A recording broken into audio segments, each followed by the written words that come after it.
Okay, at this time, we'll call the meeting to order, February 27th, 2023. After a brief moment of silence, I'll ask our Vice President to lead us in the Pledge of Allegiance, which will be Ms. Feathers.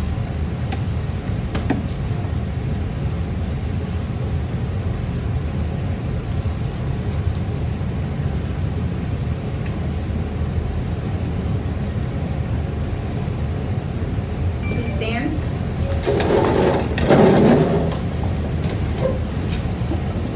I pledge Allegiance to the flag of the United States of America and to the republic for which it stands, one nation, under God, indivisible, with liberty and justice for all.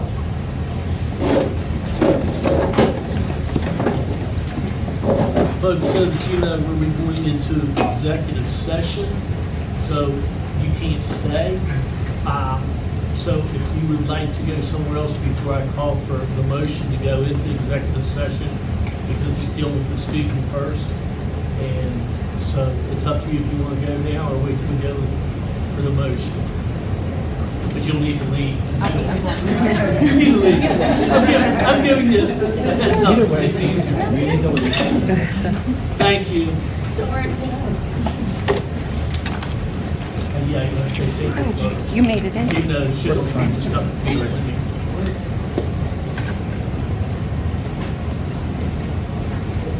At this time, I entertain a motion for executive session. So moved. Moved by Mr. Kisner, second by Mr. Ziegler. All those in favor? Aye. Aye. Is that voting on computer or just voting? Okay, so we're waiting and we're ready. Hearing none, call for the vote. Yes. Yes. Yes. Yes. Yes, 5-0. Return back. 5:33. 5:33. Okay. May I have a motion to accept the administrator's disciplinary recommendation for Cameron Doolin? I'll make that motion. Second. Moved by Mr. Zegray, second by Ms. Feathers. Any discussion? Hearing none, call for the vote. Just a little bit. Okay.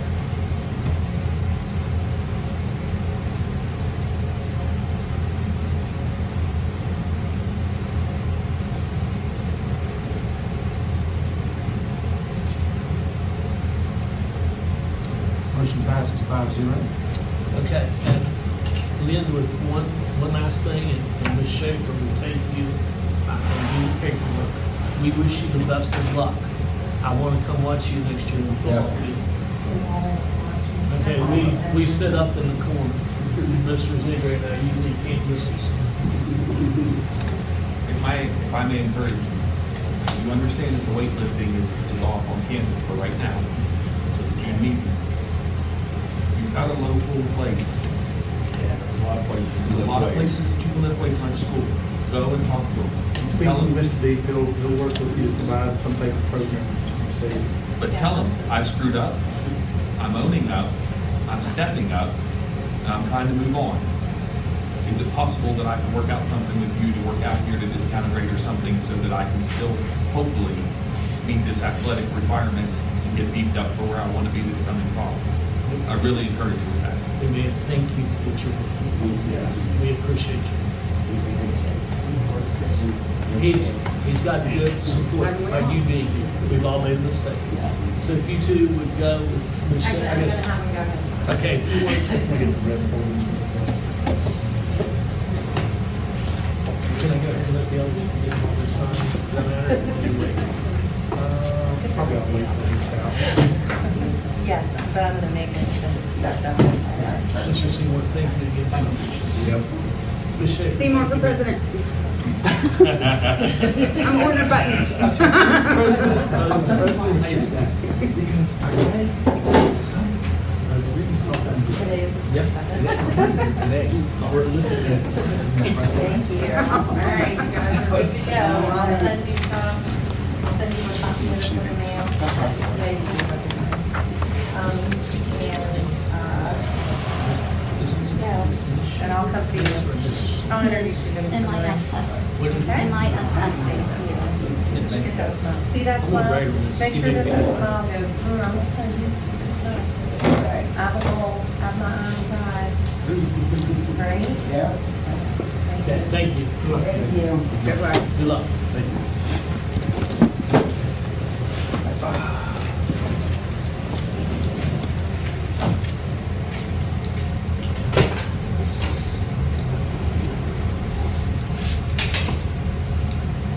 Okay. I don't always believe that kids are gonna be what they're what I suggest that they do, but I'm really hoping that he does. Yeah, we're, Sports has changed a lot of kids around. Exactly, and that's why, that's the only reason. Otherwise, When they'd be he's- out in the street right now in the gang. Exactly. Instead of, I couldn't agree with you more. Coaches have turned a lot of kids around. So, just for the belong to something. yes, a I mean, belonging. it's- it's- We I agree. try. That's the biggest thing, whether it's band, theater, athletics, something. Yes, we try, in what I do with kids, we try constantly to get them as connected as we can get them to sports, to band, to Hey, we're something. back to the session. I'm sorry. Thank you, Ms. Ford. Thank you. I forgot. It's okay. We always I didn't put it up. Nothing was said.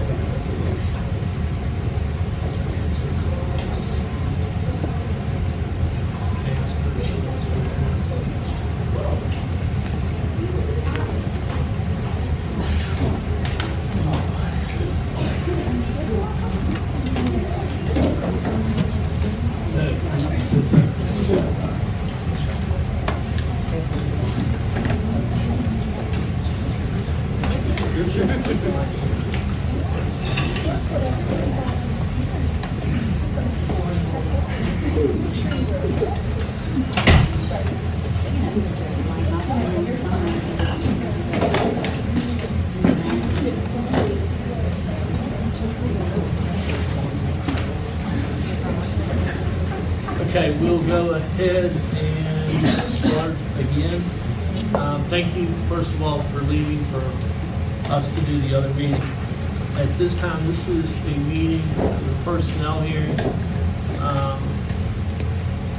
for Ms. Schubert. Ms. Schubert, you can come up. First thing I'll ask is, do you want this as an open or an executive session? Okay. Now, we have to go in sequence, so I had to ask you first. So, at this time, the administration's representative will be Ms. Warner, will give an opportunity to make an open statement. And so that you know, I'm following a script, okay, that's been sent to us by Bowles and Rice. So if I mess up, it looks like it's because I'm trying to follow what they told us, okay? Good evening, Preston County Board of Education members, Superintendent Mr. Martin, Mrs. Schubert, and everybody else. Tonight we are here for a hearing due to the proposal of a transfer regarding the 2023-2024 personnel season. The reason for transfers and reps for the 23-24 personnel season are due to the decrease in enrollment within Preston County schools. With an overall decrease in enrollment of 150 students, this is equated to a decrease of 7 professional staff and 9 service staff countywide. Thank you. Okay, now, next would be Ms. Schubert. You would have an open statement. My name is Riley Schubert. I am a fifth grade teacher at West Preston.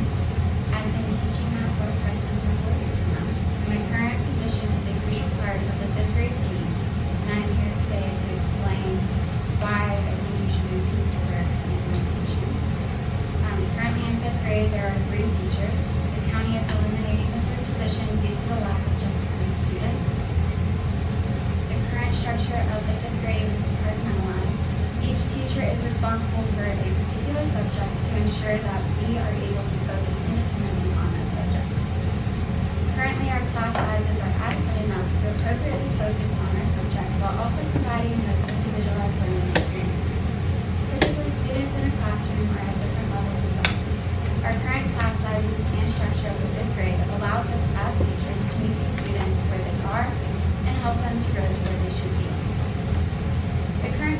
year demonstrates the effectiveness of having more manageable class sizes. The structure of the modern classroom is ever changing.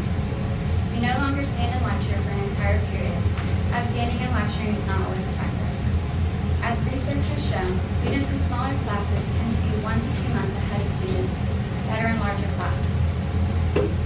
Students need small groups, one-to-one instruction, applied and engaging learning opportunities, and a specialized learning environment. Our students at West and 5th grade are no different. They deserve the best that our county has to offer, which can only be implemented in 5th grade if there are 3 teachers offering this. If this position is not reinstated, each teacher will not only be responsible for teaching multiple subjects, but they will be responsible for the well-being, academics, and safety of 27 children. Some of these children may need more instructional support, while others may need challenge. Without both of these being possible, our teachers will most likely see more behavioral issues and more disruption, which directly affects student achievement. In addition to these behavioral concerns, suggesting a larger class size will cause students to fall through the cracks.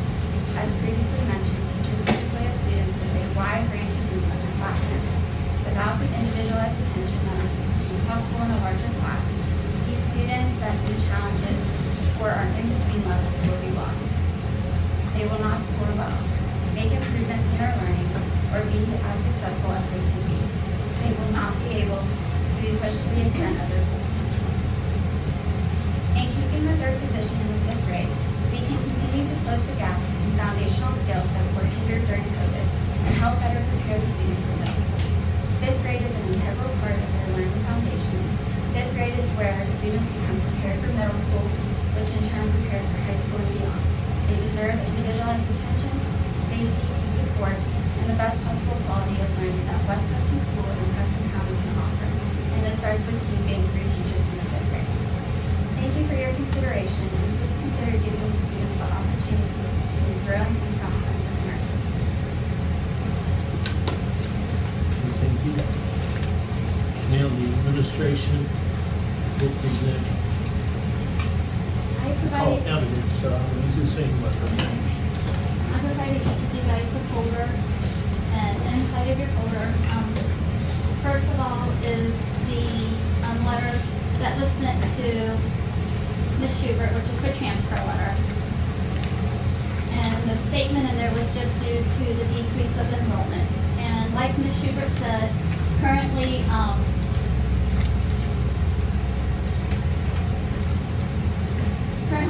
as of today, there are 52 students enrolled in the 4th grade, which will become the 5th grade for next year.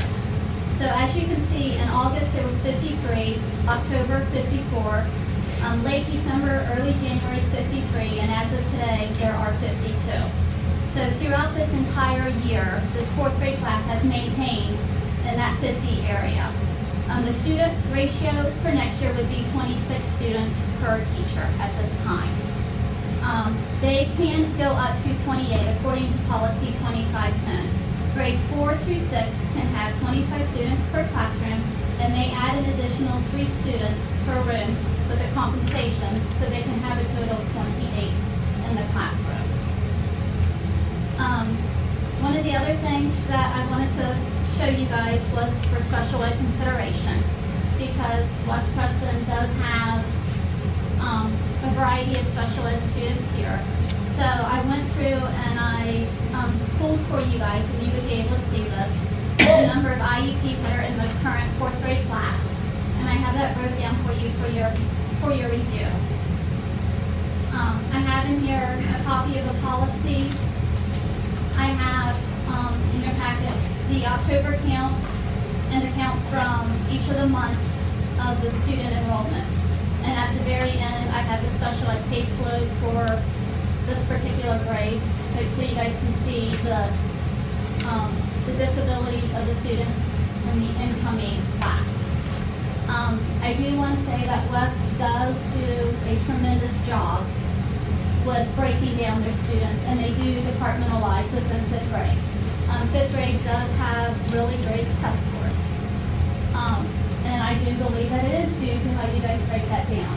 However, I do want to say, when we have to look at our numbers for next year and trying to stay within state aid formula, when I have a classroom or a class size with only having 52 kids in there, and I need to find an area to make a cut, this is where I'm looking at making the cuts, because I need to find the classes to do this in. I have multiple other schools that I'm also making the same cuts, where I have class sizes that are under enrollments. So this is one of the areas I am making a cut in. So in conclusion, or in closing, to be financially compliant with state aid formula, we must remain in our stated guidelines of professional employees. The current 4th grade class at West Preston, which will be the 5th grade class next year, can be taught by 2 teachers. By eliminating the 3rd, 5th grade teacher, we will be able to maintain within the state aid formula. Okay, thank you. Now, board members, it's time for questions from the board. Ultimately, you're asking us to have a 3rd position in the school. Yes, I would like you to reconsider eliminating that position. Do you know what you're asking, what that means in the bigger picture? So the state and the federal government gives us so much money per student.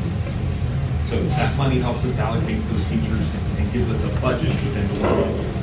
So ultimately, with you asking us to have a 3rd position here, to continue to keep a 3rd position, I'm sorry, and going outside of that state aid, you're asking us to take money from all the other schools, from that budget in the whole county, in order to put that 3rd teacher here into that, because the state and fed are not going to give us any money. So I mean, you understand that you're asking us to take money that nobody's going to reimburse, that nobody's going to give us, nobody's going to help with. It's just money out of our savings, out of our, extra from other things, whatever, used for that. Like, you get the repercussions of that. I do understand, and I would not have suggested a hearing if I did not think that getting students was possible. In the 2 years that I have been in 5th grade, we have always gotten 3 or more transfer kids. So we do end up getting those students, and I think by eliminating that job, they would have to come back into place. Then we're looking at putting a long-term sub in there probably and disrupting the routine. And I just think in the long run, that probably has a lot more disadvantages than advantages. Ms. Varner, can you speak to that? Is there any accuracy in that statement? There have been, and what I would do is, like, if by August 1st, if they have their numbers back, like, we have until August 1st to reconsider I gotta sign in. any of these cuts or anything. Yeah. If their numbers are back by August 1st, then yes, we could reconsider this position. But like I said, I have been watching this position since August, and they have maintained below the 56. So that was one of the reasons I went ahead and said, I'm going to cut this. But if they would bring back and be at 57, then that could happen, yes. I would also keep this as one of my possible levy positions, that if we would need to bring this back, I could bring it back as a possible levy position. Well, not even just need, maybe desire to. It would be dependent upon the circumstances. When I first of all, Riley, just want to tell you, really appreciate what you do here. I've heard nothing but good things. And obviously, a number of people here in support of you speaks very well to how you felt about it at the school. But what I would concur with Mrs. Varner is that unfortunately we do have to look at numbers in these instances. And the problem we run into with personnel law is if the decision is not made on a transfer status by April 1st, you eliminate the possibility of making that decision. She's right in the fact that if we see the numbers, the enrollment numbers would warrant restoration of the position prior to August 1st, and I just want to make sure I speak the right, she could actually would bump immediately back into her position. We would not need to post it. She would just revert back into her previous position, correct? Yes. However, we can assess those numbers to see, let's say, part of the intent of the 10 positions, roughly 10 positions annually is what we can fund out of the levy. is to look at circumstances, number one, where maybe positions that we have to reinstate due to enrollment numbers that were unforeseen at the point of time of the personnel action, but can also be is to prioritize and say, we realize this is an important position to West. They're teetering at a pretty high number for the number of students in the class. However, it is legally compliant. That's really what it gets down to the decision. I mean, we're very satisfied with this. I mean, I just want to tell you that this is, and I know this is easy for me to say, but it's unfortunately sometimes these decisions are made simply because if we don't make it now, we don't have even the ability to do as such. You know, let's say, for example, the next 2 months we lose 5 additional students. Then you're really looking at, you know, we've added the position back. So, you know, those are the types of things.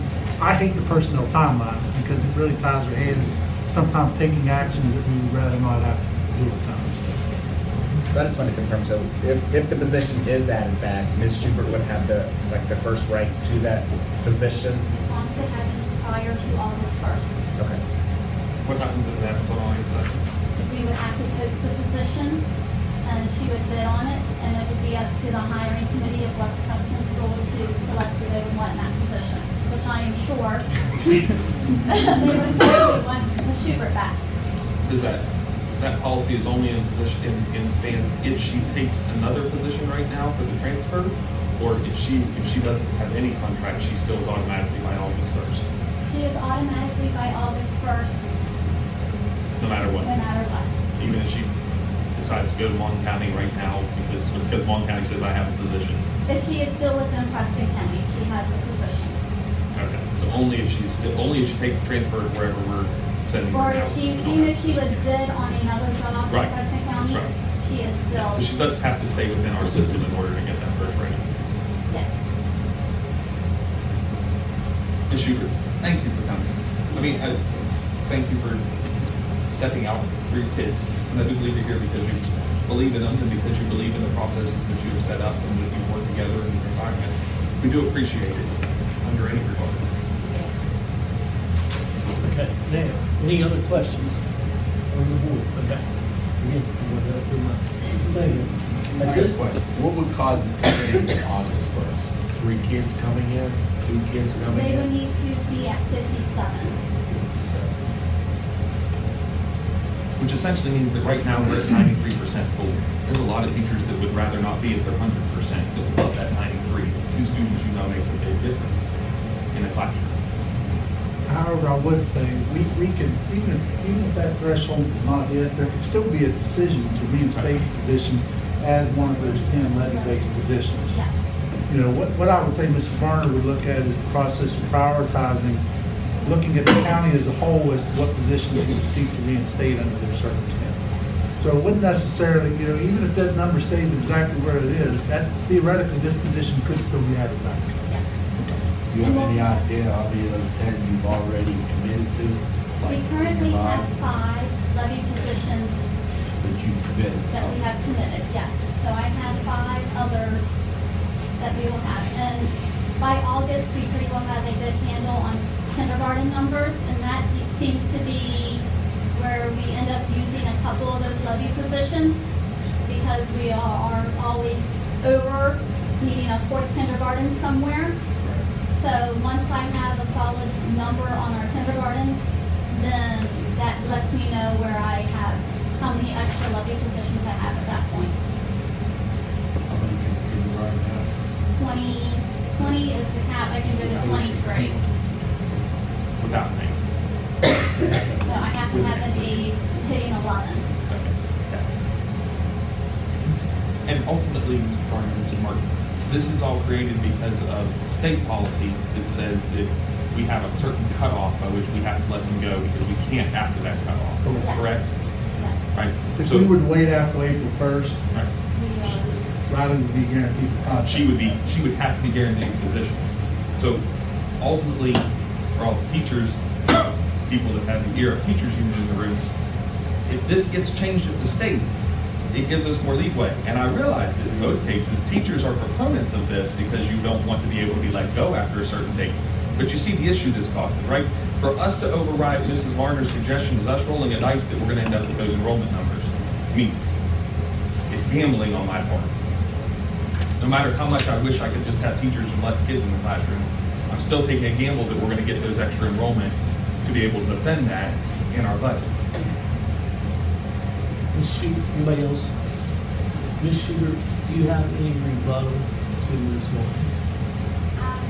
Not to Ms. Garner. I do understand the process, and I do understand that these things have to be made, excuse me, ahead of time because of rules and laws. But making the gamble is making the gamble on the kids. I mean, they're the ones that are going to be affected. I mean, we are still closing so many gaps due to COVID. I mean, we've had 2 years where they were missing so much, and we have made so much progress, so much. So to not take that gamble is also making the gamble of taking a step back from progressing. And so I think both odds should be weighed. Ms. Warren, anything else? Okay. Let me make sure I've got through this.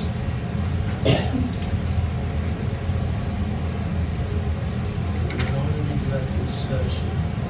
Okay, the last thing I want to read to board members is the questions that need to be answered for board meetings and personnel hearings, for board members. Okay, and we're not voting at this point, but that way I can get it out because it'll actually come on down in personnel. And there's also people that are signed up to speak right here. Somebody's told me there's several, so we have to get through all those, okay? But the 4 questions that have to be answered by board members. So I'm going to read to you, I don't have a copy for everybody. Did the evidence presented by the administration show a sufficient and non-frivolous reason for the recommended personnel action, taking into account the discretion to act reasonably in the best interest of schools, but not arbitrarily or capriciously? Was the employee given an opportunity to respond to the administration's recommendation, offering reasons why the action should not be taken? Did the employee's evidence invalidate the reasons offered by the administration? Was the employee given the opportunity to ask relevant questions to the administration and receive answers from the administration regarding the reasons upon the administration's recommendation is made? And if put an issue by the employee, were the appropriate notice and hearing procedures followed? Were the appropriate statutes followed? Did the employee have a reasonable opportunity to prepare for the hearing? Was the employee given a reasonable opportunity to present his or her case? Did the employee receive a statement of reasons which give fair warning of the reasons upon the administration would rely at the hearing? Okay, that's what we have to look at in our deliberations that Ms. Schubert and Ms. Warner presented. Okay?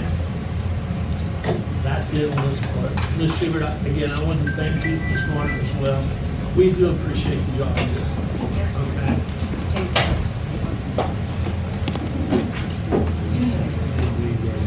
Yeah, it's right.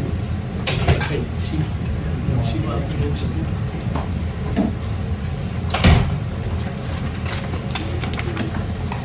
Yeah, we, what's it? So,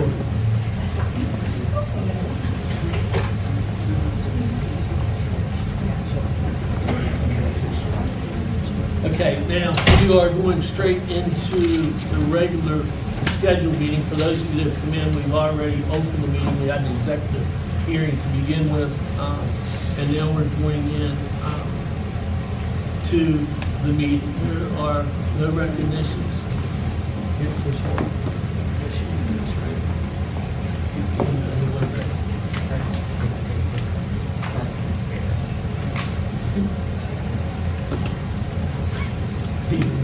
Mr. Huggins, on the agenda, there was some who signed up in advance.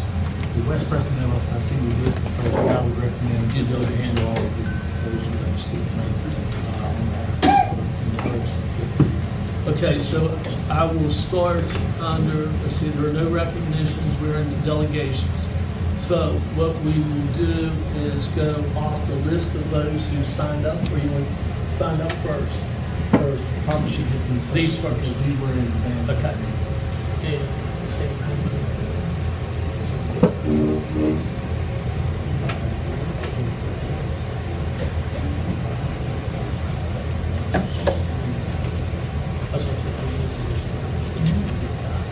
Okay,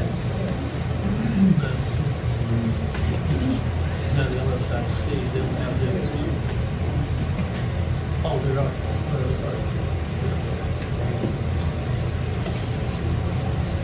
If she wants to. Okay, we're next to the public content.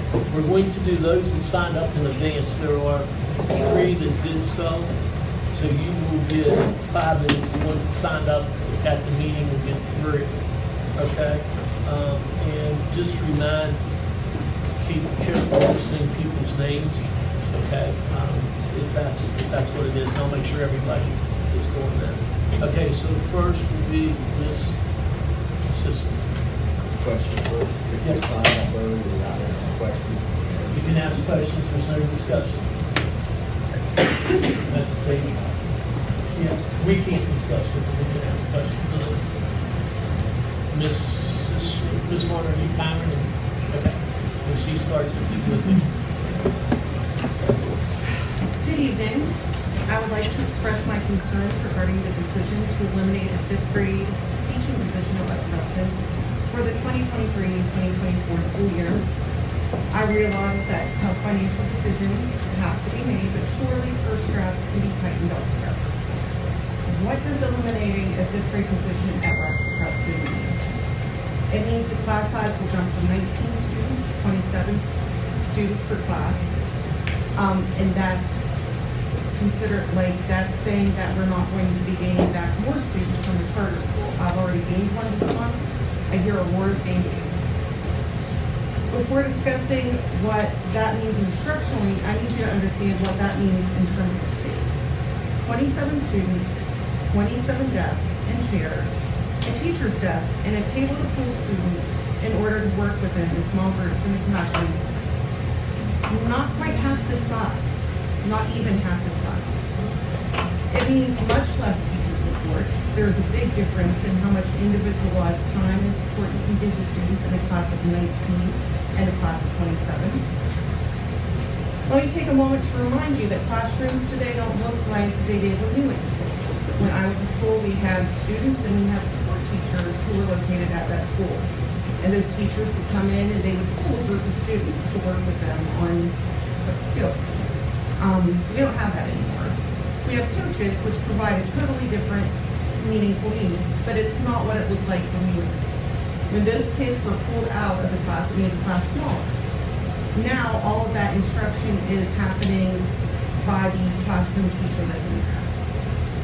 Currently, West Preston is on watch because we have over 20% of our population that qualify for special education services. The state is watching us for that.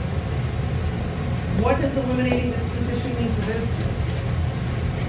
Will teachers be able to provide the supports and interventions necessary to assist students so they do not fall further and further behind? What does eliminating a 5th grade position at West Preston mean for students who have already lost 2 foundational years to COVID? Foundational years. They were in 1st and 2nd grade. You'll hear our LSIC speak of behavior concerns tonight, and I've noticed you've been having more and more expulsion hearings. At the beginning of the school year, during our professional development, we were trained by individuals at the county office that told us that getting our students to behave and to be motivated to learn would be fixed by building relationships with them. It's much harder to build relationships with students when you have 27 students in your room as opposed to 19. What does eliminating a 5th grade position at West mean? It means less time to build those relationships. West Preston is different from other schools in that we have a high incidence of behavior problems. We have many students in foster care. We have a high incidence of absenteeism, and our population of students with exceptionalities is busting at the seams. A few years ago, I traveled around the county attending the board meetings at schools with low populations when there was talks of closing those schools.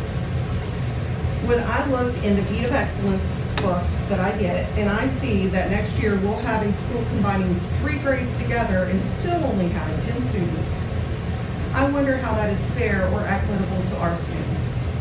Yes, there may be 3 grade levels, but the last time I taught in a classroom with 27 students, I had reading on every grade level from pre-primer to 8th grade in my room. with 27.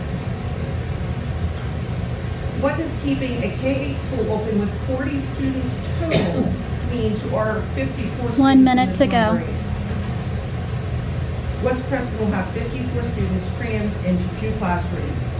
I might be asking you, you might be taking a gamble, but the members of this community took a gamble when they voted for the levy that you asked them to vote for with the promise of smaller class sizes for our students.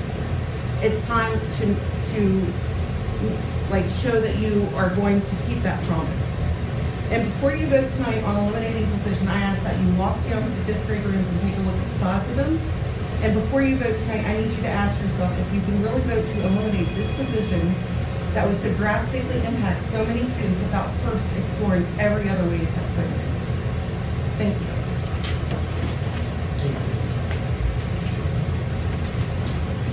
Any questions?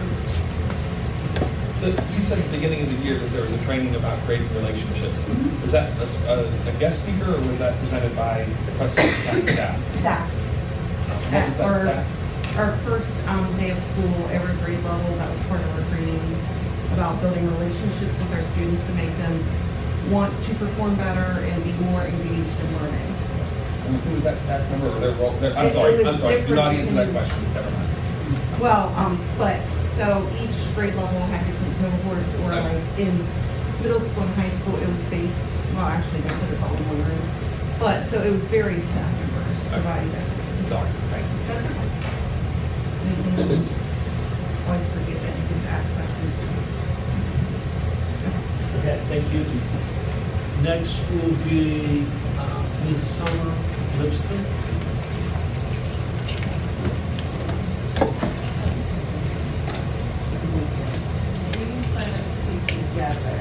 I just have to separate by names, that's fine. Okay. And Ms. Ziegler. And let's go. Okay, we went down the line. Okay, together, we're 5 minutes. You guys will be okay with 5. We have a letter to get to you, written on behalf of the West Preston Faculty Senate. And I have attached the iReady data for the whole school, but I have highlighted the reading and the math for 5th grade.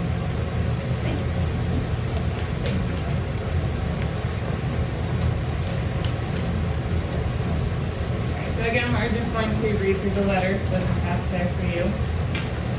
Dear members of the Board of Education, the members of West Preston Faculty Senate want to express our concerns about the plan to eliminate a 5th grade classroom. This plan to eliminate a 5th grade teaching position would diminish the individualized education of our students. It would also result in the overcrowding of other classrooms. Currently, our 5th grade classroom will have about 20 students, so we can provide rich educational experiences with whole and small group instruction. This experience is only possible due to the manageable number of students in our classroom. Reading and math are building blocks in a student's future success, especially in 5th grade. 5th grade is responsible for building the foundation to transition smoothly to middle school. While we have provided whole and small group instruction and an appropriate class size for 5th graders, we have seen excellent results. I'm going to give you some data now that you can refer to, the IRC data. In reading, the number of students who were 3 or more grade levels below decreased from 30% to only 4. And while students who were at mid or above grade level increased from 0 students to 9%. The data available from math shows similar improvements. In math, the number of students who were 3 or more grade levels below decreased from 20% to only 6. From the beginning of the year, the number of students who were at or above grade level has increased from 2 to 8%. We attribute these results to smaller class sizes and more individualized attention. With the larger class sizes and structure proposed by eliminating a classroom, these results will not be possible next year. This is unfair to our students, our teachers, and our parents. Our students deserve the additional support and best educational experience that Preston County can offer. Currently, over 72% of the 4th graders in math are 1 or more grade levels below the 4th grade level. In reading, 71% of these students are at 1 or more grade levels below. These are the students that you will put into just 2 classrooms. by eliminating this position. We are asking ourselves, and you should be asking yourselves, how will we be able to improve these scores and overall futures by placing them in large classes where these students will not get the attention they need? Not only do the scores of the current fourth grade group reflect the necessity of a smaller class, but other factors necessitate more manageable class sizes. These include special education population at West Preston, which exceeds 20%, as well as one of the highest foster care populations. These factors typically bring needs such as serious behavioral issues, extra support, higher levels of disengagement, and a constant redirection that make it difficult to facilitate in a large classroom setting. These students, we feel, will be lost. The reason behind this position being cut is due to the lack of students, just 3. In the last 2 years, we have had 30 students transfer into West Preston. You are sacrificing the learning potential of significant growth based on the absence of just 3 students. In the end, the educational system, including board members, teachers, and parents, have a responsibility to ensure that our students are given every opportunity to learn in a safe, productive environment. We request that you place educational and emotional 1 minute. well-being of students first and keep the 5th grade position so that our students, school, and the county thrives. Any questions? I have a question. Okay, or request, can you speak to how you do pull out for small groups for students that need, I guess it's called tier 2 or tier 3 for additional instruction? Currently, for the 2 potentially remaining teachers for 5th grade, how that will work? What's the contrast going to be here? Well, currently, we pull students in reading based on their reading levels. We group them accordingly to similar levels. We have approximately 4 to 5 groups in each class. It varies. Some classes I have 1 student in a group, others I can have up to 5, no more than 5 in a group. Math, I use more flexible grouping, so my groups can change weekly based on how they're progressing through the skills. I try to pull them based on where their needs are. So if we're in a fraction unit, maybe some are ready to start diving into multiplying fractions. Maybe some really need to work on equivalent fractions still. So I'm trying to really fill in those foundations of the skill to help them reach their potential with the actual 5th grade skill. And while we're doing that, our other kids are rotating in centers, and that way we have our time to focus on these students at our table. And as far as next year goes between the 2 of us, we aren't really sure what that would look like. With such high class numbers, the small groups wouldn't really be small groups. They would have a much larger number in them. The amount of times you can meet with those groups would decrease. Like now you meet with students.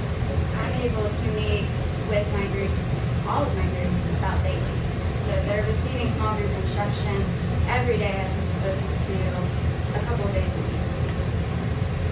And I have one more follow-up question. How long does it take throughout the week to assess each student's data? Like, I'm assuming you're giving quizzes or whatnot to figure out what groups are supposed to be in or what they need remediation in. How much time does that take per week per student, roughly? I mean, if you look at their iReady data per student per week, it can be pretty time consuming.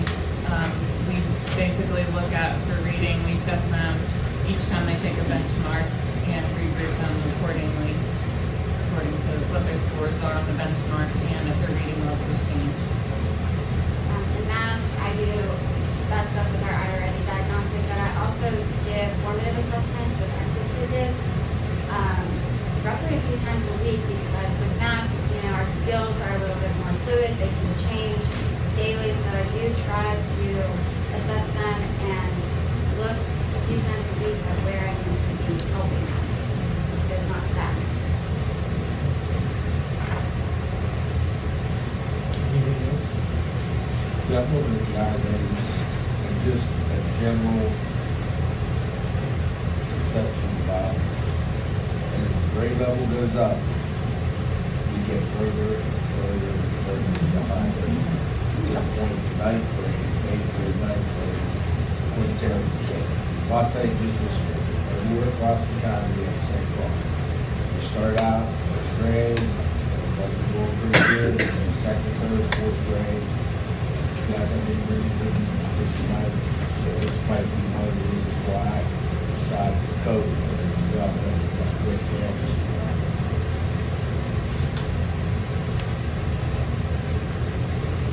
You know, you're referring to class sizes. 'Cause there Yeah, is no well, it could be class size anything, on- I mean, but in general, I mean, the red mark gets larger as each grade level goes up.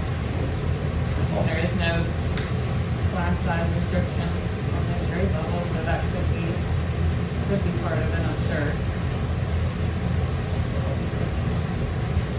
And if we don't reduce classes down to elementary, the only place we can enlarge our classes is at the high school. We can put, I've had as many as 45 kids in the class. So, I mean, that's where we probably have to make some adjustments to the bigger class size at the high school. Any other questions? Okay, thank you. Yes, thank you. Okay, next are to be the ones who signed up on the pre-meetings. And first is Ms. Gibbs. You'll be given 3 minutes. Okay. Not till you get there, though.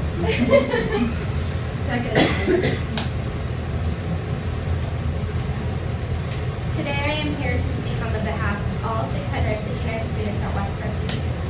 Many of them who go home to families who do the best to be involved in their life continue to not have the amount of support their children need to feel successful or motivated each day. I am from this community. I have been involved with the families within this area for many years. I am the chairman of the LSIC, along with providing additional after-school service groups for our kids at our school. I am a special educator, but most importantly, I am a mother. I am a mother to a foster son who needed a school with enough educators to have their individual impact on him and his life. He is a young man, like many students, who need the time, ability, and classroom ratio to build a one-on-one relationship with a teacher to be successful. But he represents the majority of our students at this school. It takes one person to make a difference in these students' lives. And taking people away from these students who could have a positive impact on their life will be detrimental to their future. This is the difference between watching our community continue to suffer with a lack of housing for families, addiction, a loss of motivation to do something with their futures, and poverty. We simply can't afford this for our students, the future of this community. We have to keep as many teachers in this school as possible. It only takes one to change a life. Can you remember that teacher for you? So now, I want you to close your eyes and imagine sitting there in one of our 25-foot by 25-foot rooms where the temperature is rising and you are surrounded by 27 students.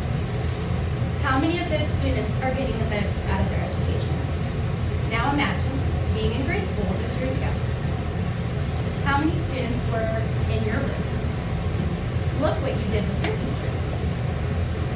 Look at the teacher that had their impact on your life. And really think about that teacher. Because I know as us as teachers, we strive to be that teacher each day. 1 minute. What would you prefer? Your own children being placed in a room at just 10 years old, like the room that I spoke of, the 25-foot by 25-foot room with 27 students, or where you were at grade school? For those of you who have taught in a large classroom exceeding 27 students, what would you prefer overall for the benefit of each student that sat in front of you? Each student you consider your own. I know I wouldn't put my son in these rooms, especially with the knowledge that he, like all of our other 658 students, would benefit in rooms with less children that are able to find the one educator to have lasting impact. Thank you. Any questions? And I am a special educator, and I am a foster care. So, I see this day 24 hours a day, not just in the school, but in my home. I know what it takes. It takes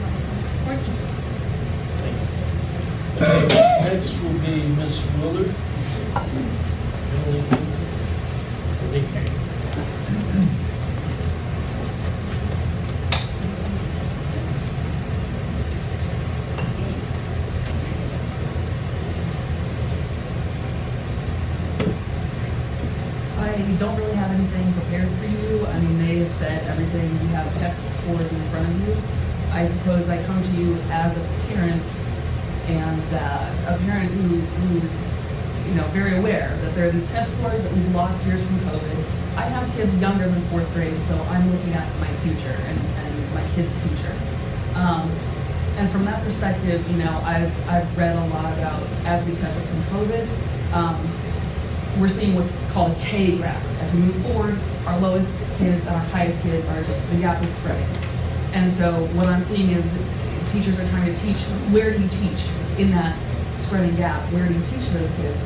I know you were handed a stack of IEPs. I don't have any information on those, but I know that there are kids on this end of the IEP and this end of the IEP in this year's 4th grade.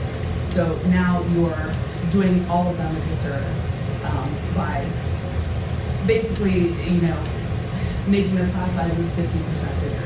And as my younger kids come up, at what point are we going to get that 5th grade teacher back and that teaching style back? I guess just as a parent of elementary school kids, I'm disappointed. I'm disappointed that you would use the terms, you're gambling on the numbers. It feels to me like you're gambling with our kids' educations. You're seeing the test scores fall behind every year, but saying that it would be okay to not have this individualized education for them. As a parent who's pretty involved in the school district, I would see it as an investment in our kids, not a gamble. To keep a system that we know is working for them and to keep the smaller class sizes, which really aren't that small. Again, as a parent, I'm disappointed to hear you say, we want to take you from 19 to 27 kids, while I very strongly supported a levy to keep a school open to have class sizes of 10 kids. And it's just disappointing that this is the thanks we get for that. You made promises to keep this open and have these small class sizes, and I'm not sure what else to say. That's all I have to say for you. I'm finished. Thanks. Any questions?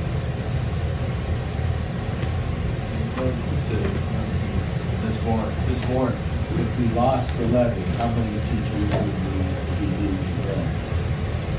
If we lose the levy, we'll have 10 teaching positions, and when we lose the ESER COVID money next year, we're looking at around 10 or 11 additional teaching positions plus service positions out of that also.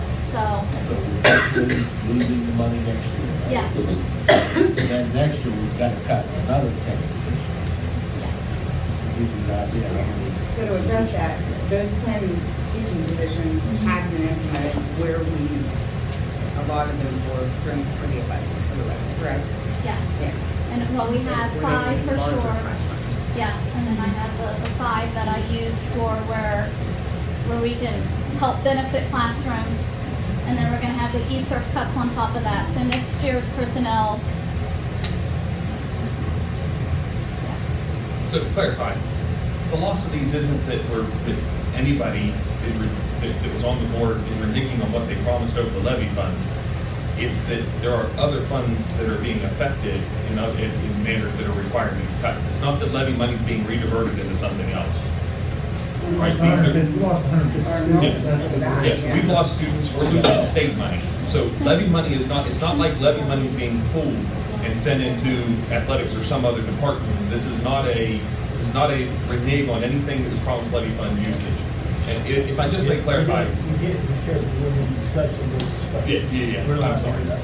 Well, but anyways, just to clarify my statement on gambling for anybody, what I'm saying is, once that position's set after April 1st, there's no way to move that money. So the gambling is whether or not it's your students or another student in another school and where we move that money. It's not whether or not we all want to see your school succeed. So. Okay. Next is Mr. Will, Dr. Will.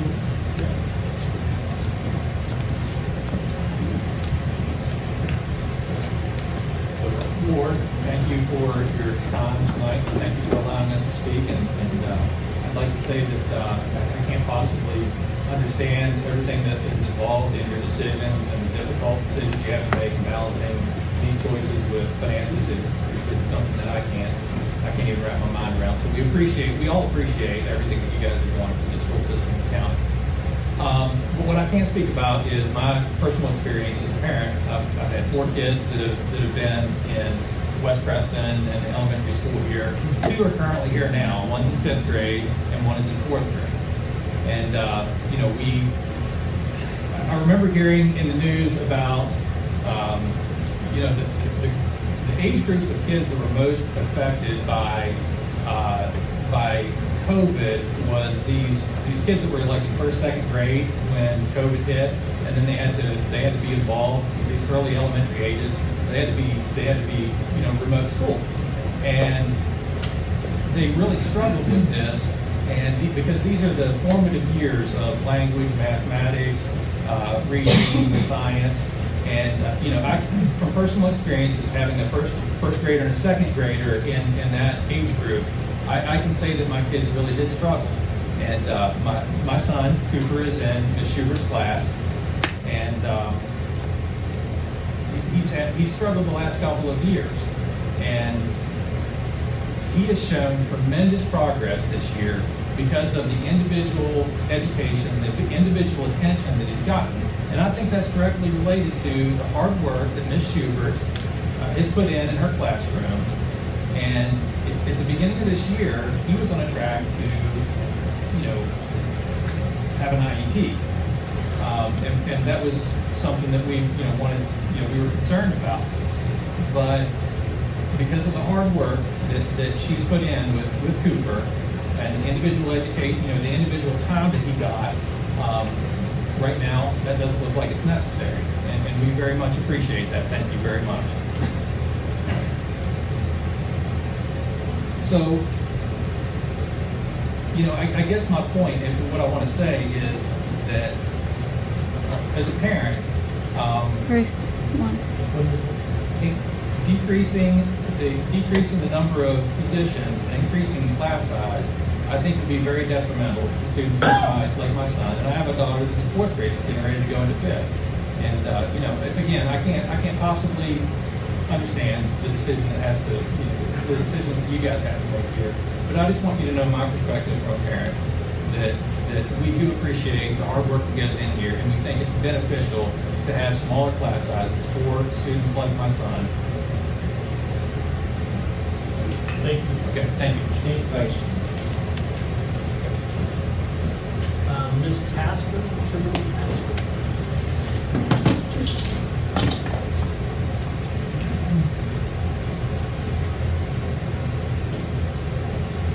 I didn't originally plan on saying anything tonight. I was just going to come and listen. And then when I got here, I was like, you know what? As a parent, I need to say something. I need to represent 4th grade parents. I have a son in 4th grade who he's a relatively smart child. Like, you talk to him, you can get that.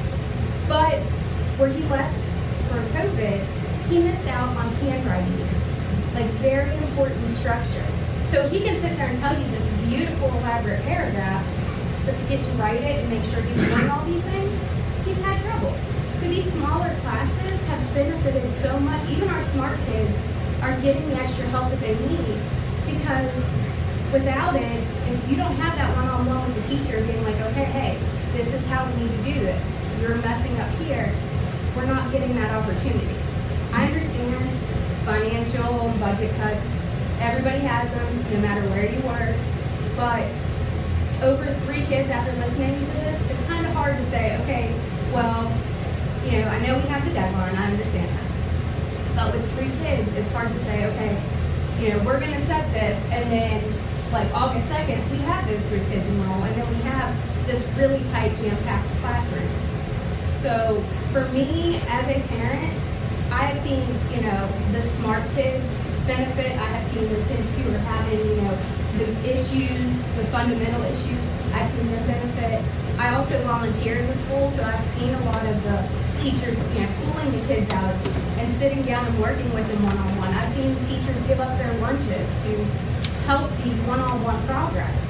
So seeing you cut down, this one-on-one time by making it go to a big classroom is kind of like a hard concept to grasp. Like I said, I understand budgets, I understand all of that, But as a parent, I know how much these kids benefit from that one-on-one. Questions? Okay, thank you. And Mr. McCrum, are you speaking or just signed up? No, absolutely. Number one, you should have the door open. It's locked. You couldn't get in unless somebody opened it. Number two,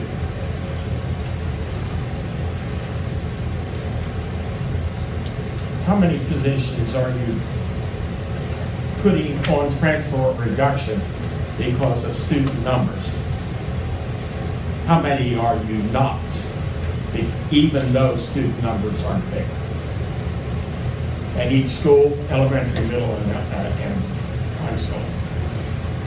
How many more were currently involved? Why and why not at each school? I don't expect those answers tonight. How many returning from charter schools? It's like a year ago, you had no idea how many students were going to be at charter schools. And how many students have transferred because of enrollment at schools? Also notice from the reduction in force numbers and the transfer numbers, there's an aide at West. Which aide? And an aide at Preston. Which aide? At the high school, you have a kindergarten teacher you're transferring. I don't know if you knew that. I mean, I didn't until I read the paper. At Preston, you are reducing because of a more senior employee. At the high school, you have 3. And at Preston, you have a decreased enrollment. All those things I'm sure have been considered. But you need help people. And that needs to be here. It needs to be in your information. She shouldn't have to be told at a hearing. She should have been told in writing. I know at one time, that's the way it was done in this county. Thank you. Any questions?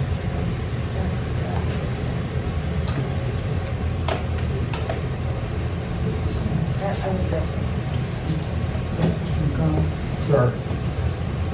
all of our employees have an opportunity, there's a sit-down opportunity, Mrs. Garner, in which the employee is provided with reasons for any personnel actions that are taken in writing. That is accompanied also by an in-person discussion with each impacted employee. So it's not necessarily anything that's sprung upon the employees. I know not. But that needs to be in your pieces of paper that you send out. The employee that was provided in writing with a certified Excuse letter. me. I disagree with your statement. Okay. So everybody else knows. The only person that knows is the employee. And you? The employees that are impacted are on the personnel agenda, Mr. Collins, with the reason for any personnel action to be taken. But they're also afforded an executive session that would not be discussed here. Correct. Well, if they chose to do so, we're an open hearing. Right, that's what I'm saying. It doesn't- If you all speak up there, we're probably doing back here. Sure. I mean, each employee is given an opportunity for a 10-day notice to request a hearing in writing, which we've had one scheduled for tonight. We have other employees that are scheduled for our meeting on March 13th to request a hearing. Each of them are provided with a certified letter and also a letter that's provided in person in consultation with a direct meeting. Mrs. Harner, we met with all prospective employees who were impacted.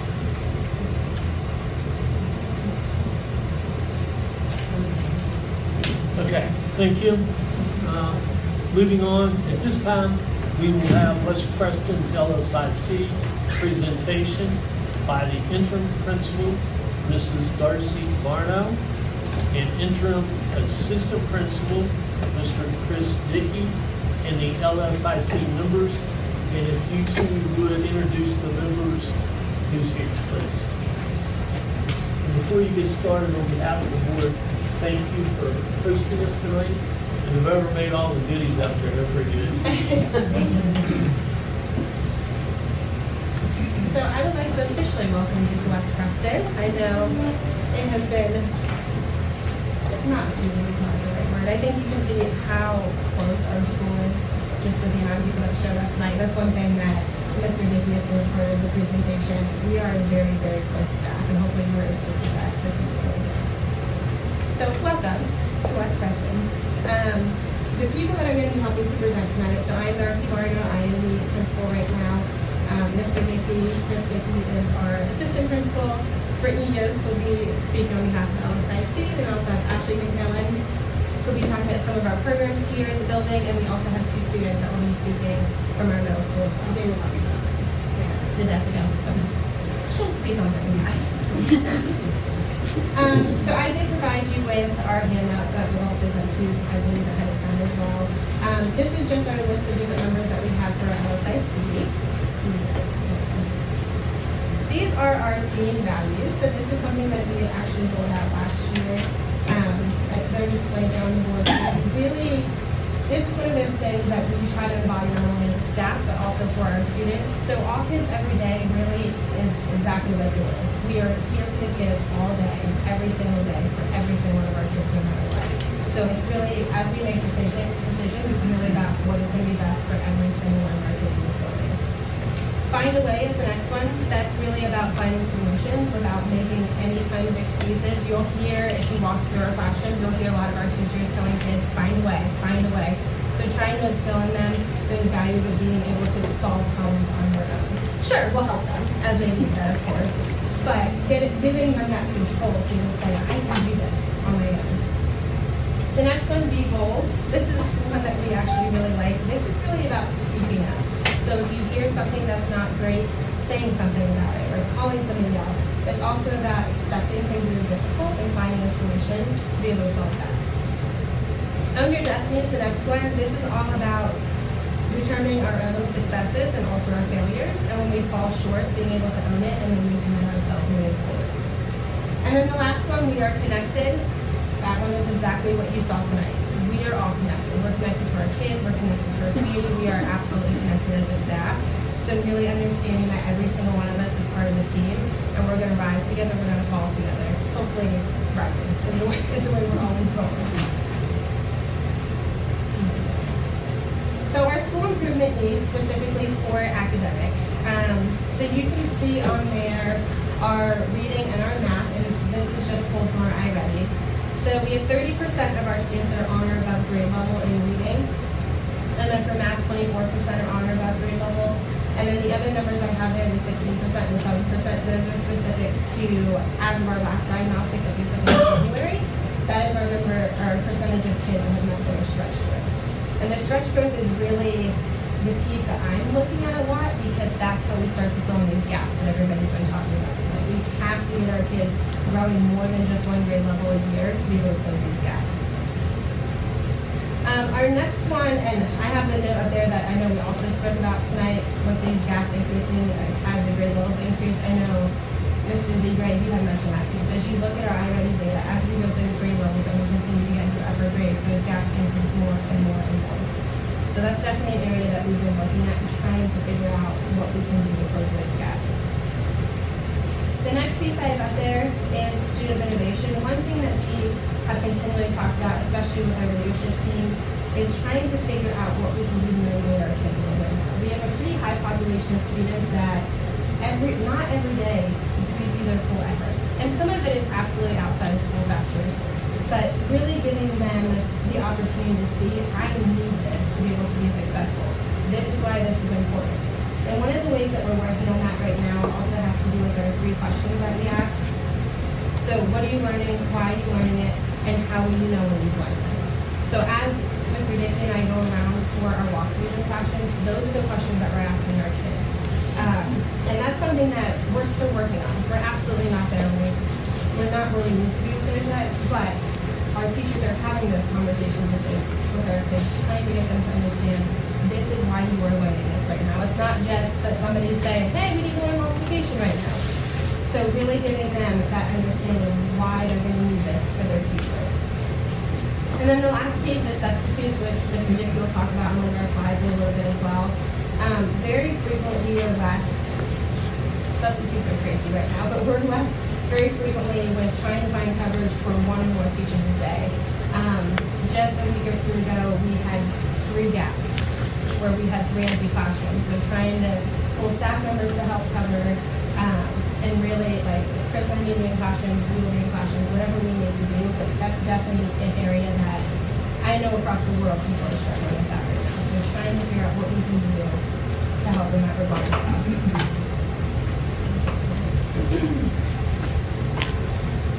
Our next piece that I know was also mentioned tonight, we do have a decent amount of behaviors at our school. So I know one of our areas for our plan this year is really trying to figure out what we can do to lessen some of those behaviors. We targeted some of our high need students and have been working on providing mentors within our school for them to try to check in with them frequently, to talk about their choices, to lessen that behavior. We do have a couple of extreme cases which would be exceptional for an alternative placement. I know that that's something that has been talked about at the county level and is hopefully going to be in place for next year, but that's something that we definitely need. Because overall, there's really affecting our instructions in our classrooms as well. The next area that I would love to see some improvement in is our parent involvement. This is something that we talk about every year, trying to figure out new ways that we can get parents involved in our school. We did do something this year where we planned out all of our events very early on, and it was when Ms. McDonald was here actually. She had made up a magnet that went out to all of our families at the very beginning of the year so that they could see ahead of time, this is when all of our different parent nights are happening. This is when we're having parent-teacher conferences. And really, for me, in my time that I've been here, I feel like our parent involvement really around that COVID time dropped. And I know part of that is because people have different jobs or people are working, or really people are just tired. I totally get that. So really just trying to think of ways that we can get more parents here at the school. We have a good turnout, but for how many kids we have, I would really like to see more. And then our last piece, which Mr. Dickey will talk about a little bit more as well, our HVAC system still needs some love. And I'll mention in the middle school side of just trying to regulate the temperature in the classrooms between it being hot or cold and getting people here in time to be able to flip certain switches to make things work correctly. I know 2 of these things that are on here in the works, so doors for our pre-K and our first grade classrooms, that's a huge safety concern that we talk about all the time.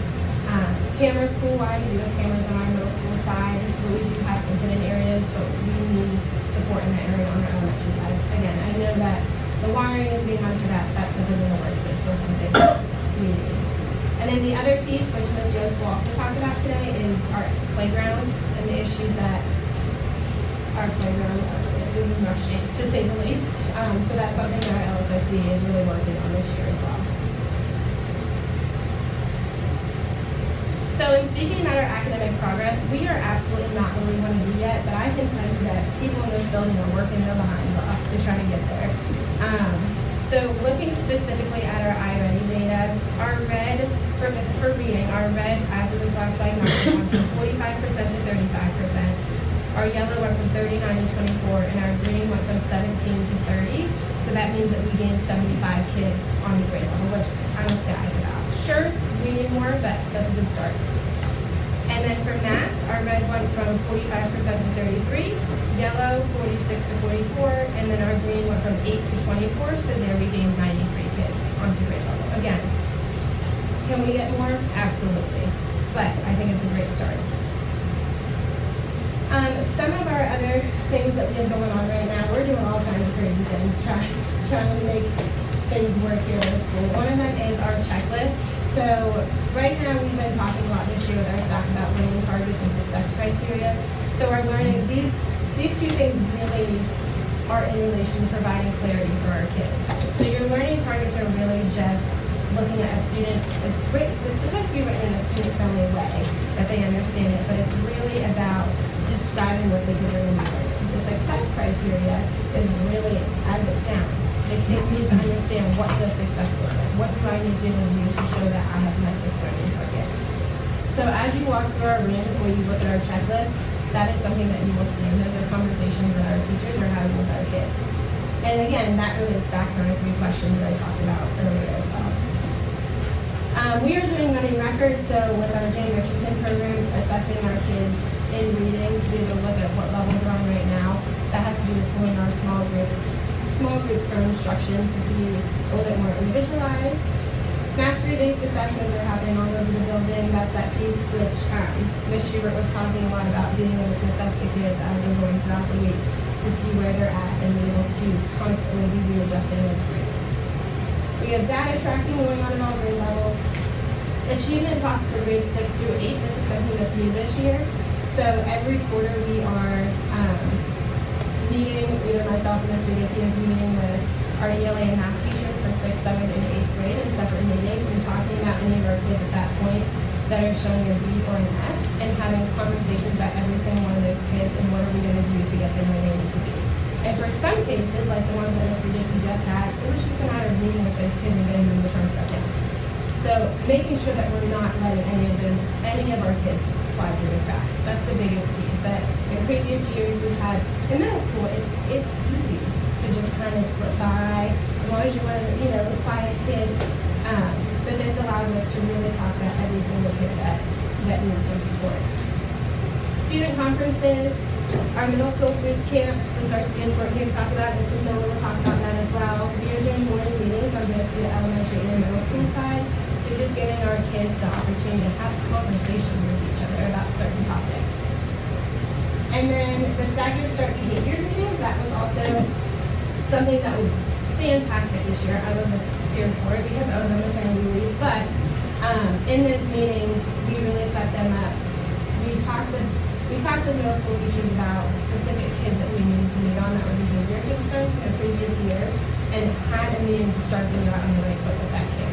So being super proactive to make sure that we're giving those kids everything they need so they can start out to have a great year. And then our focus PD, so every time that we have a school day off, where we have PD or to our early out days where we have the opportunity to do professional development, just making sure that it's something that's super focused on what's going to really benefit our kids. So our last one that we had was on self-reported grades, which if you looked at any of Heidi's research, it has the highest effect size. So we're looking at 2 to 3 years of growth if we're able to put that in place. So really thinking about what's going to give us the biggest bang for our buck to make sure we're moving these kids in the right direction.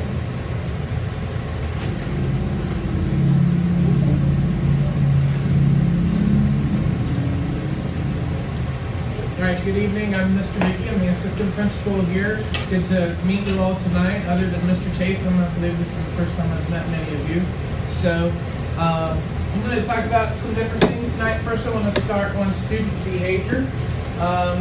Right now, we're at the time of the year where everybody's cranky and everybody's ready to see some warmer weather.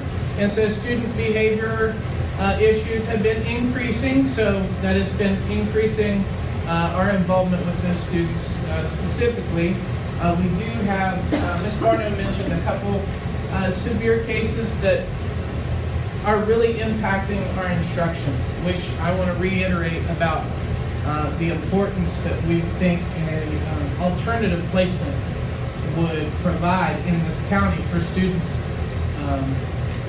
that are exhibiting those kind of behaviors. It's impacting their instruction and it's impacting the instruction of other students.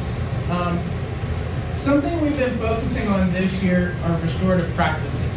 And if you're not familiar with that, that is basically trying to eliminate as many suspensions as possible and trying to build relationships with these students based on their behaviors, having regular meetings. I meet with these students all the time to keep them accountable for their behaviors. Our teachers meet with these students. We've assigned mentors to these students to help address these concerns. and we're really focusing on building that relationship. The reason we want to try to eliminate as many suspensions as possible is because of those gaps that we're seeing. We want to reduce the amount of time that students are out of class. And so we're using more in-school strategies to try and target these student behaviors. Student engagement is another big portion that we're focused on. Each time we go into a classroom and walk through, we're taking student engagement profiles. So we're looking to see who is actually engaged, what students are actually focused and learning, what students are actually being just compliant, because there is a difference between compliance and engagement. So we're using different strategies with our teachers. Of course, building relationships, as we've said, has been a huge one, but we're focusing a lot on student engagement.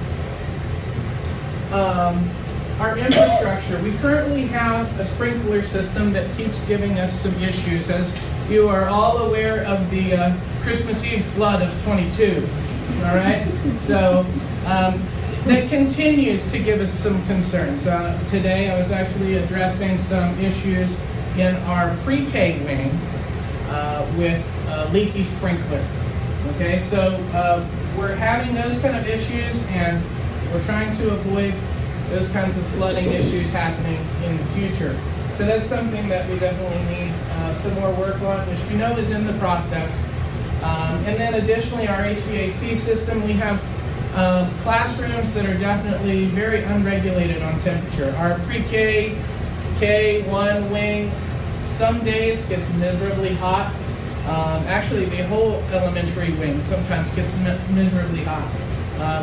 I'm thinking just back to this past week where we had a second grade classroom that was so miserably hot because the air conditioner wasn't working and they weren't able to turn the air conditioner on to balance the heat issues out. And so that is affecting instruction. And as we've said before, we know it's in the works, but those are still things that are impacting us daily. As Ms. Barno also mentioned, substitute issues. Our staff is amazing.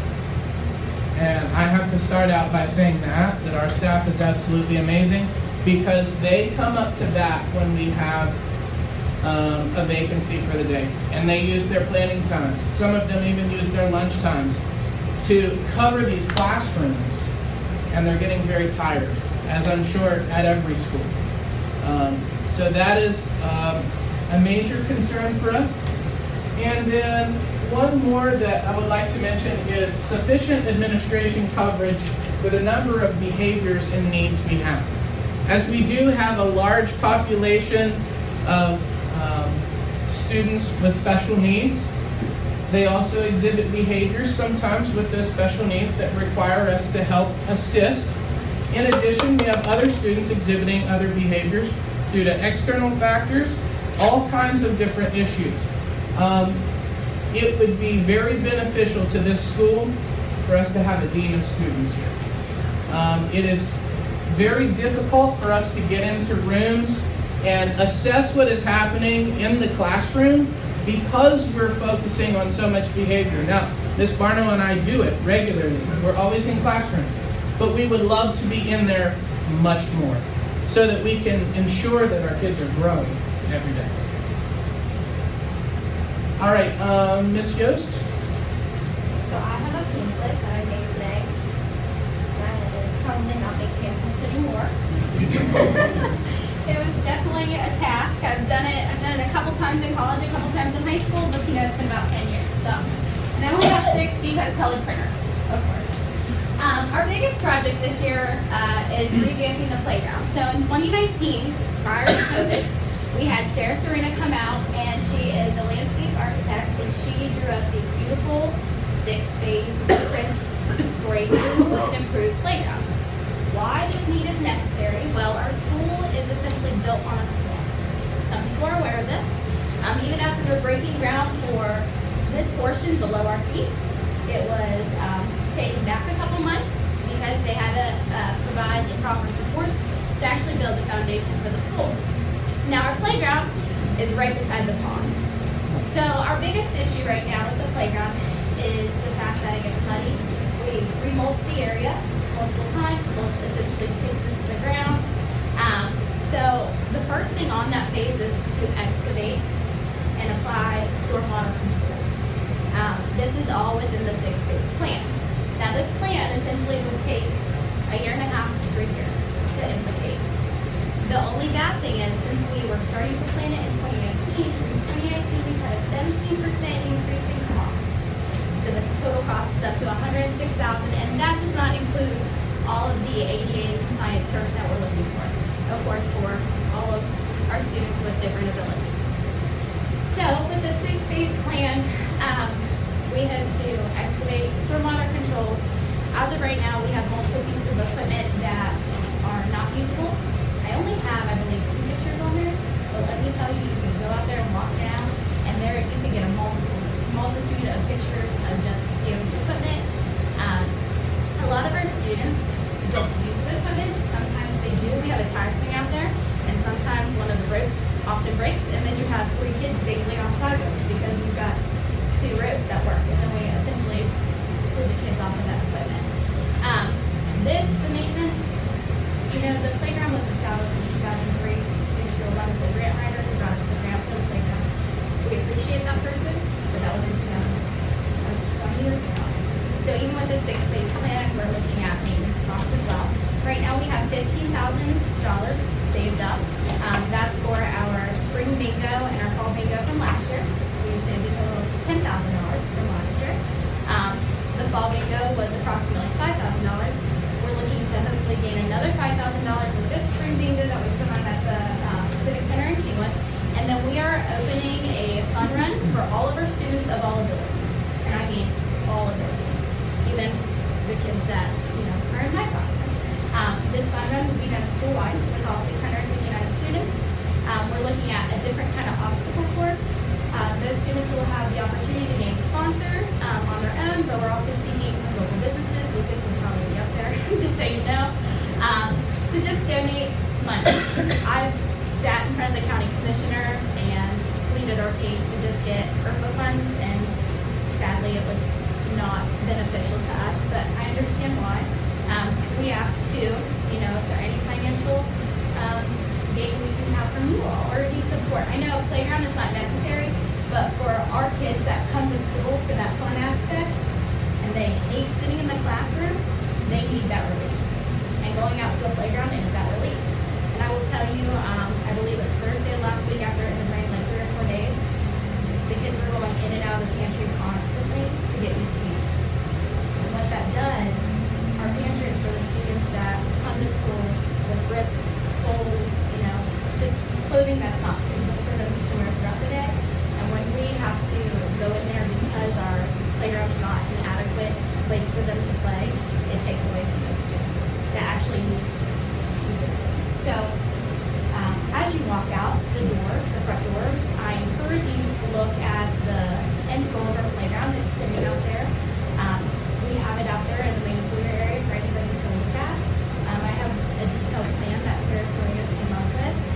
This is not possible with LSIC. This was the Friends of the Valley District Education, our PTA put together. So know that while this is a challenge that we've taken on, this is something that they've been working on for years. So now we've taken it on to make it possible. The playground, we're hoping to get a full-size basketball court and a operating track. And this could benefit not just our students, but possibly the community if we can get the maintenance, if we can get the supervision, if we can get the campus, which is also something that we're looking into, of course. And I will say that we have recently installed a communication board. That's for students who are nonverbal, and it's PECS. It's a picture identification program where students who are nonverbal can touch the pictures and communicate on what playground equipment they want to play on. It stood there for 2 months and fell over, and it was dug 2 feet into the ground, and that's just because the ground was soft. So while we put there not for permanency, but at least the last year it didn't last me because the ground is over attack. So we have thought of this well thought out plan thanks to Friends of Valley District and Sarah Serena. We really want to make this possible for our kids. We can't afford to put it off because a 17% increase in the past 3 years. What are we looking at? We hold on for another 3 years. It's just positive thing they come to school for is recess. That's what we're looking at for coming up. Thank you. All right, thank you, Ms. Yost. I'm going to try to go through the rest of this fairly quick in respect of everyone's time here. Our strengths. Number one up there, our staff. I will say this, we've got the greatest staff in Preston County, probably in West Virginia. I've worked in a lot of different schools. This is my first one as an administrator. I'll be honest, I've never seen a staff work the way that this staff does. They are very tight and wonderful crew, very supportive of each other, as you have seen tonight. Our schedule, we have a more unique schedule. A highlight of that is our elective period. Students are given different electives that they can choose every 9 weeks. So it gives a little bit of excitement to the students to focus on something new each 9 weeks. And that is collaborated by all of our staff to come up with that schedule. Our small group instruction is really strong. We go into classrooms all the time and we're seeing students being pulled in small groups, as you've heard many times tonight, and we're definitely seeing growth because of that. Support from our community organizations. We want to thank our friends of the Valley. They're definitely supporting us in a large way. They've supported a lot of things this year. Other local businesses. Outreach programs. As far as outreach programs, we have ASC after school. We have, I'm trying to think, I had another one. Oh, Arthurdale Service Club. Okay, I think some of these are listed on another slide as well. And then we have, in addition, we have some other social skills things that are going on throughout the day that I think are really a part of that as well. And then our student ambassadors, I'm going to let Ms. McMillan go ahead and address that for me. So we have 18 8th grade student ambassadors, and they host various events and projects around our school. I'm going to pull off from the next slide. We'll get deeper into what they do exactly. Okay. All right.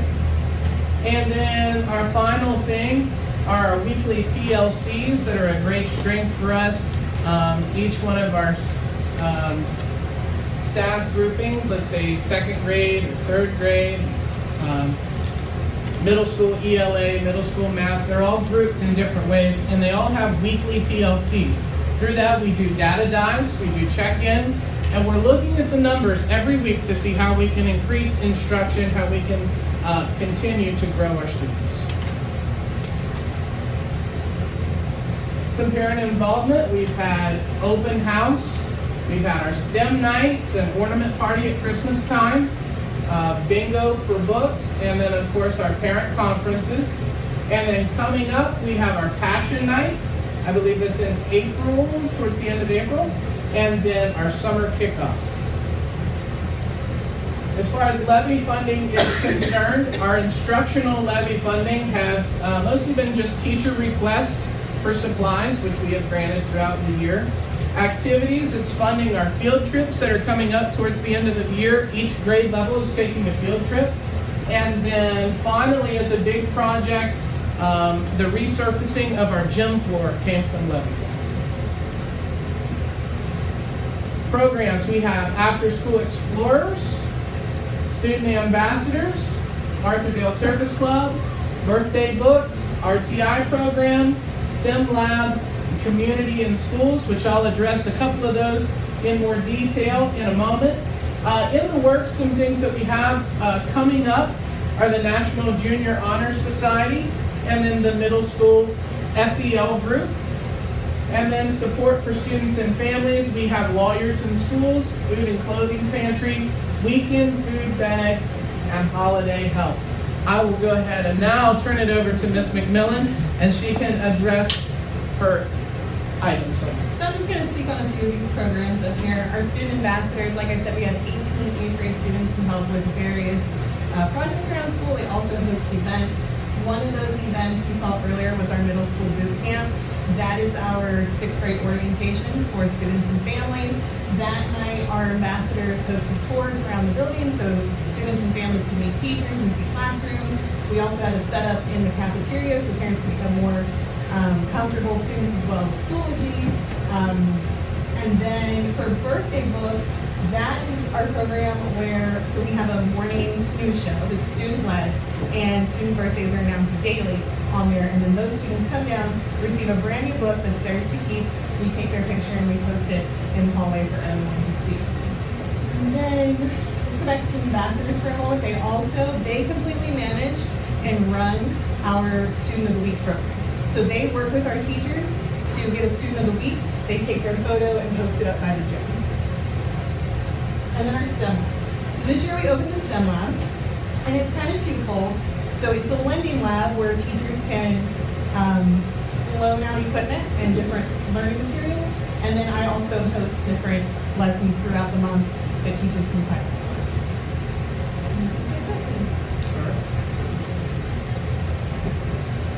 for. All right, a couple more things. I have communities and schools were mentioned there. I have an update from Ms. Fussell that she sent us. Unfortunately, she was unable to be with us tonight. But she writes that this is my 2nd year with community and schools at West Preston. And her goal for the year is working on improving behavior. CIS goals are based off of the school's strategic plan goals.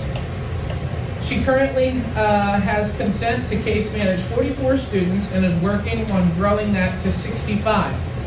Some of her areas of focus include linking mentors with students in need, running a social emotional learning group, attending SATs, CA2s, and IEP meetings, meeting with students one-on-one as needed, responding to crisis situations as needed, referring students for additional services, therapy, and behavior modification, parent and student engagement, running makeup work sessions, working with community partners to provide basic needs and Christmas to students, home visits, tracking truancy until recently, and then attendance incentives and behavior incentives. As we kind of close up and we look towards next year, we're coming towards the end of the year, we're working to develop school-wide expectations for behavior to continue increasing positive behavior through PBIS. And then we would like to develop a narrowed focus to increase reading and math growth. Quarterly one-on-one data talks with teachers. Ms. Barnum and I have been implementing that over the last couple of weeks, where we meet individually with each teacher and we look exactly at what's going on in their classroom. We look at their data and we come up with a plan and a goal for that 9 weeks, that 9 weeks for them to meet. We would like to create a plan for attendance to address some of those issues, a plan for increasing parent involvement, and then we would like to continue to create focused professional development, which I feel like we have done a fairly good job at here this year. And on that, we would like to use our data from walkthroughs and input from our staff. So I thank you once again for allowing us to present to you tonight. Ms. Barnum, do you have anything else?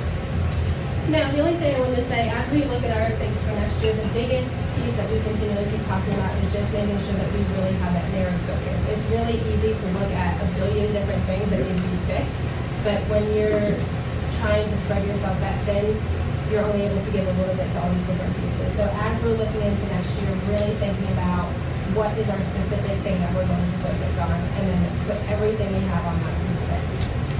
And yeah, besides that, thank you so much for coming. We appreciate you all being here this evening. Thanks again. Any questions? Thanks for having us. You said tracking truancy until recently. What is until recently? Okay, so with CIS, the goals come based off of our strategic plan. Sorry. And so recently, CIS has said that those people in those positions can no longer focus on attendance unless it aligns with that strategic plan.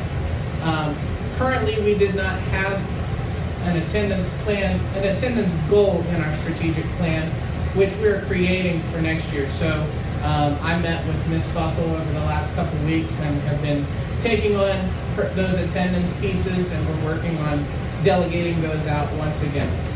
The CIS person is stopping because it wasn't previously put into a list and should have been, could have been, whatever.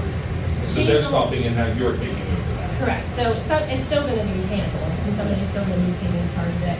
That's just not something that our CIS person can do anymore. Any other questions? I have a statement and a question. First of all, the question would be, for the front door, it's been a while since I've used it. When you press the buzzer, the secretary would have to get up and physically walk to the door to open it. Has that been fixed, or can that be fixed so that she Yeah, doesn't have to that get has up? been fixed. I know that part has been fixed, yes. She doesn't have to do that anymore. But I do know that there have been conversations about completely removing that system as a whole as well.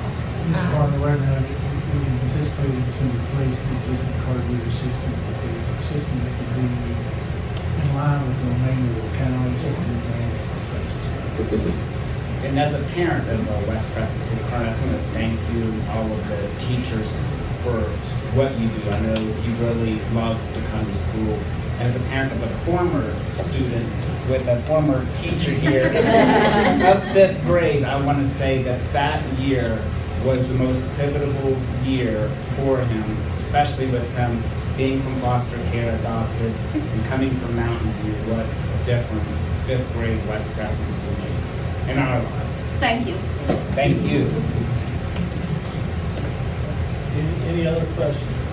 Again, thank you on behalf of the board. We are appreciated. We appreciate you hosting us. We appreciate what you do every day. Unfortunately, it's you don't get enough credit. We know that, and we do appreciate you. Okay, thank you. Moving on, next we'll do, I'll entertain a motion for the board to approve tonight's agenda. So moved. Moved by Mr. Kisner, second by Ms. Feathers. Tatum. I'm sorry. Who did I say? I'm sorry.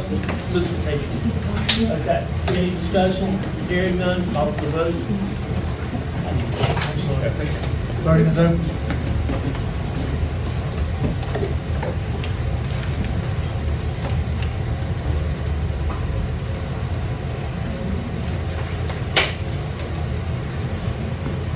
Motion passes 5-0.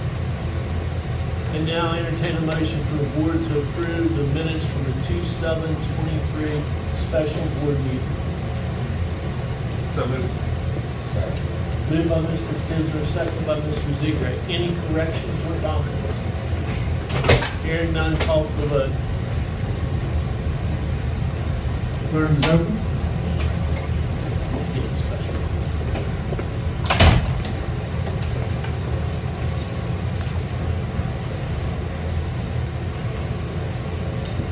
Motion passes 4-0 with one abstention.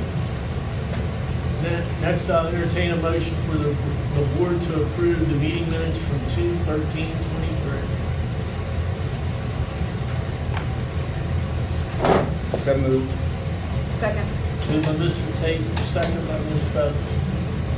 Any corrections or discussion? Hearing none, call for the vote. Voting is open.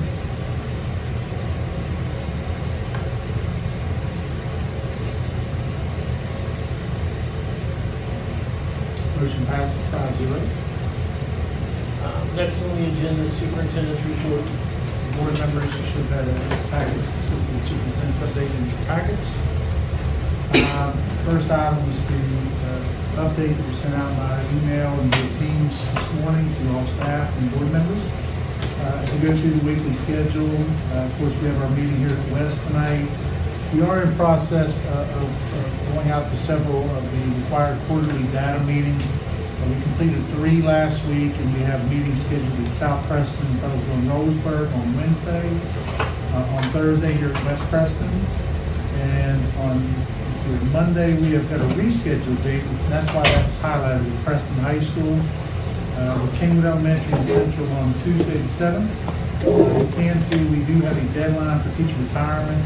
We received a few inquiries today that were late adds to tonight's agenda, and we noted was marked as yellow on you can look through the rest of the rest of our weekly schedule. I do want to call attention to the Terre East Preston, and I actually got a call from Mr. Randall Reed Smith, who is the Governor's Courier for the West Virginia Department of Arts, Culture, and History. And he just wanted to commend the History Bowl team from Terre East Preston. They actually traveled to a competition at East Fairmont High School on Saturday. They advanced through 5 rounds, eventually were eliminated, but he indicated the team had competed very strongly. They do also plan to attend the meet down at Buckhannon Upshur as a possible play-in tournament. Certainly I would like to see an expansion where we see teams throughout the county next year, but Mrs. Gank has done a great job with their students at Terre East Preston. We did have a couple of youth wrestlers that were noted as well that competed at the, I'm going to get this right, the West Virginia Youth Wrestling Association. We had 2 actually listed as champions, 2 Central Preston students, Brady Miller and David Turner. On the back page, guys, the March 3rd cohort, there's information in your packets related to that. But basically, we're going to have a 2-hour early dismissal with required cohort meetings that will begin at 1:30. Mrs. McDonald had set up a schedule with that, which is included in your packets. For each grade level and specific content areas are listed with facilitators or admins for each group. So that those were communicated out to our staff this morning. Mrs. McDonald is also involved in the K-5 science adoption process to elicit those who would be potentially interested in participating in that. A couple other things listed within our package. Of course, policy 2419, the update as relates to special needs students, and policy 4600, which is a requirement for all staff members hired before, on, or after July 1st of 2023. This will be a requirement for an 8-hour education module related to the care and education of special needs students. In looking at this, we are going to probably try to accomplish this with our service personnel staff through those professional development days in the early portion of our anticipated calendar for next year. Service personnel are required to be provided work-based time to complete trainings of this nature.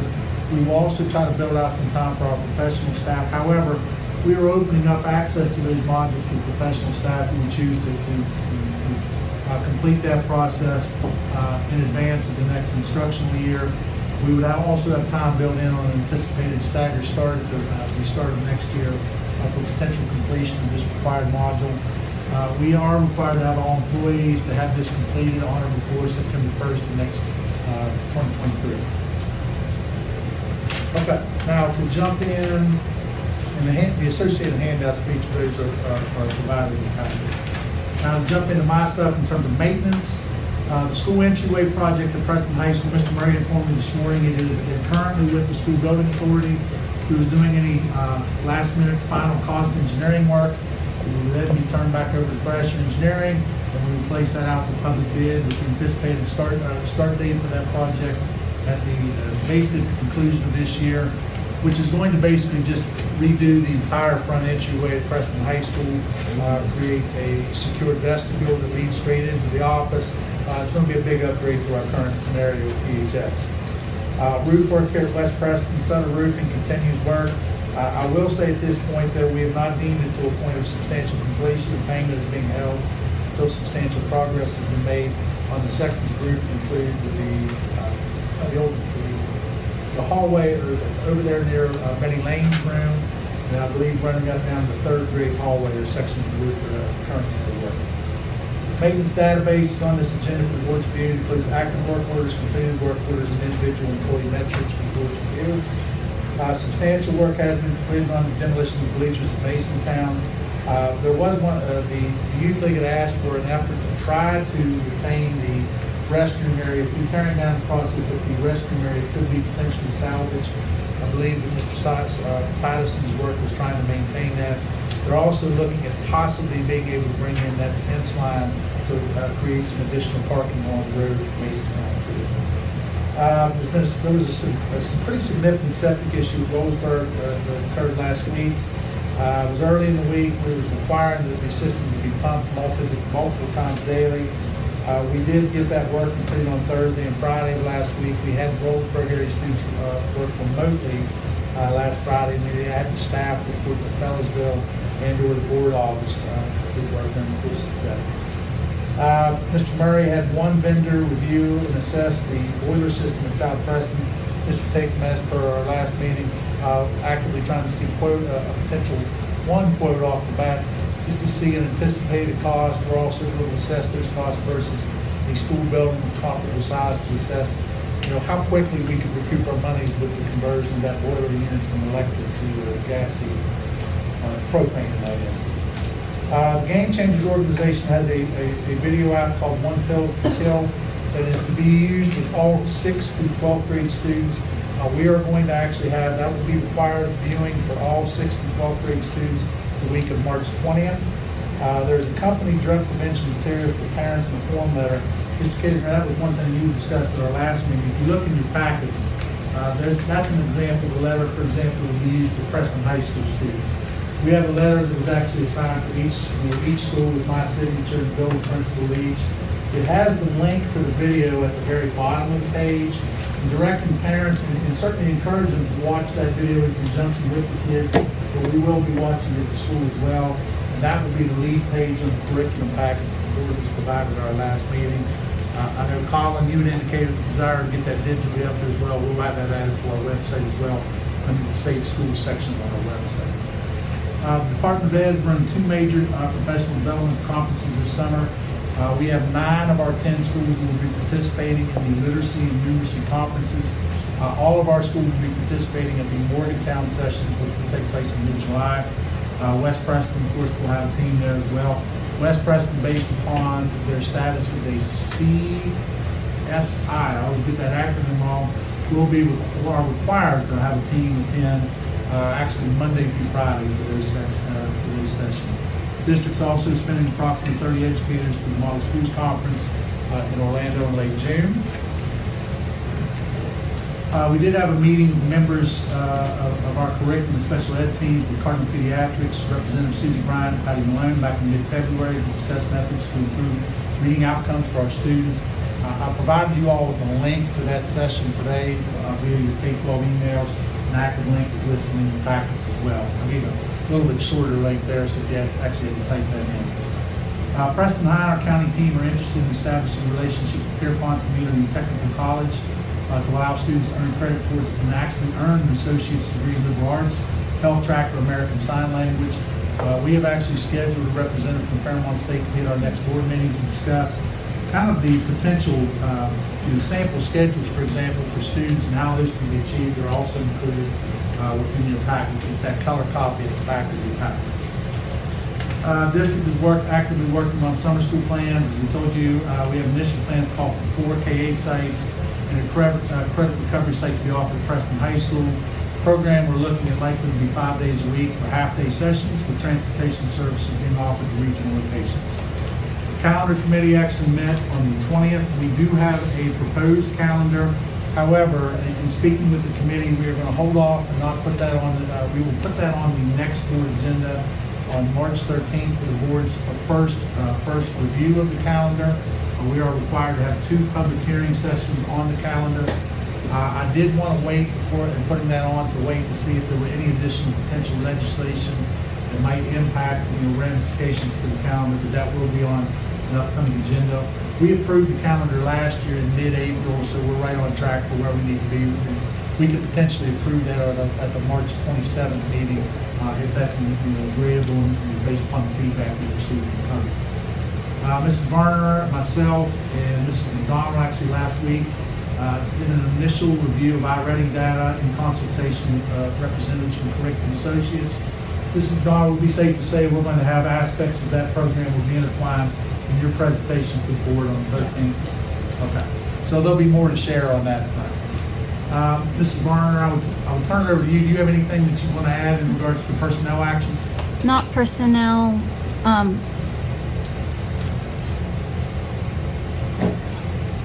No. Nothing at this time? No. Okay. I do have something about the building, the CTE building. Do you want me to talk about that now or Sure. later? Okay. The first round of supplies. The first round of supplies for the CTE store was delivered today. So if you drive up by, you'll see the first round of rafters and some of the building supplies was delivered today. The next round will come in at the beginning of next week, and they will actually start building the second week of March.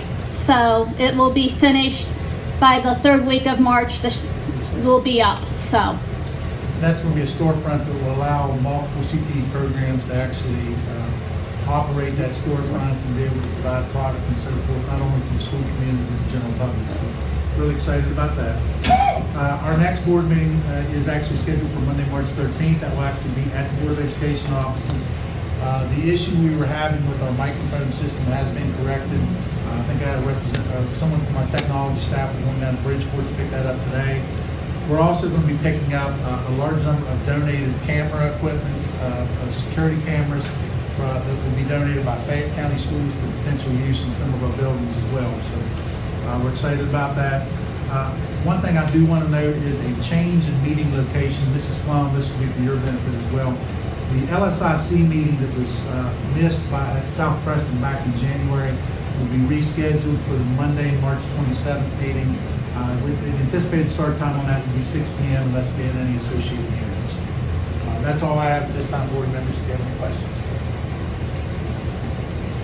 I wanted to ask, and this might be maybe it's on your radar or not, but since we're at West Preston, what's being done to secure the old Arthur Dale gym that has broken windows all around it? Mr. Murray's indicated measurements have been taken, and they plan to use plywood to secure all the doors and entryways to the building.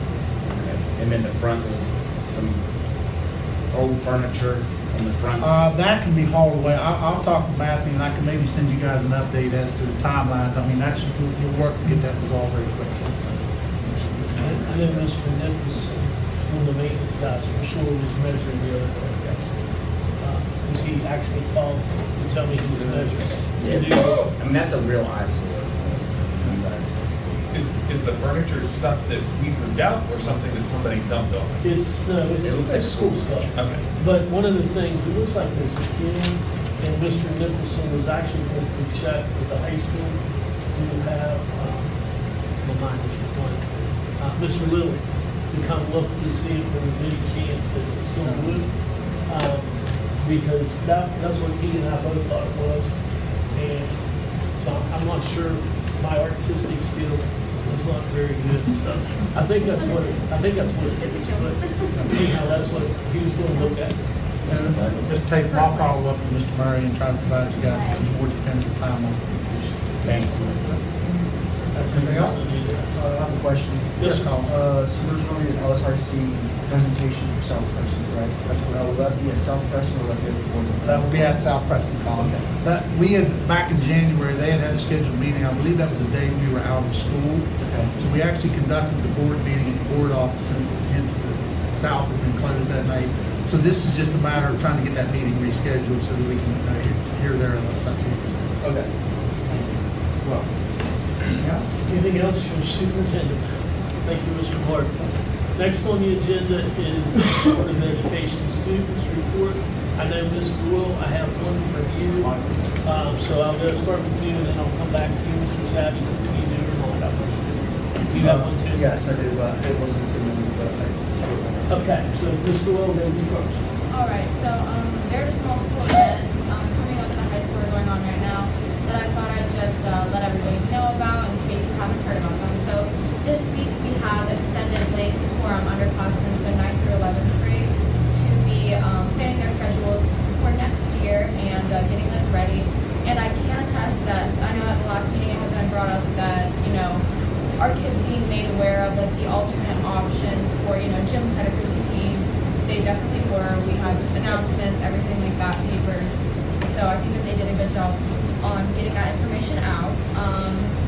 This Thursday, Preston High is hosting a game night themed family engagement. So they're for pretty much everybody associated with Preston County Schools. So even if anybody wants to come, it's a great activity. Suicide prevention presentations, I believe, will be on the 10th of March. And then we also have those meetings that you brought up. And then in student government, we planned a Pi Day assembly that will be held on the 13th of March, which will be hopefully a fun activity for all the kids, hiring an administrator, and fundraising for that. And the PHS prom will be held at the Erickson Alumni Center, which previously was always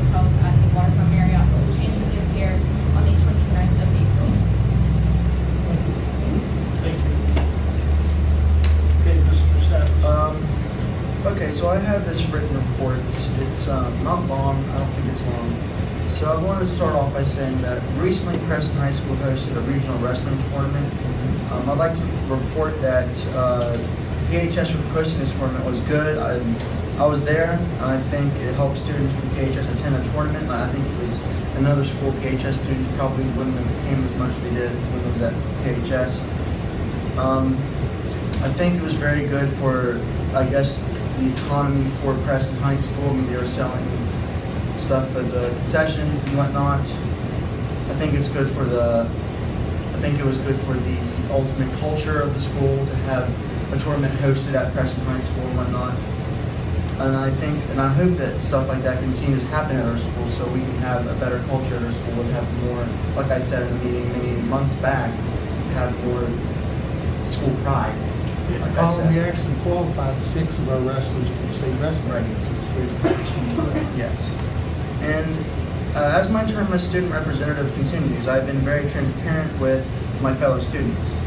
One way I've been transparent with my fellow students is that I've been blogging reports and updates about what I talk about and what I advocate for at these Board of Education meetings. I'd like to make that known for the board because I am a youthful member of the board as a student rep, so I think being transparent in the way of blogging is a good way of showing the students that I'm being transparent. I'm giving them information about what I talk about, what I advocate for.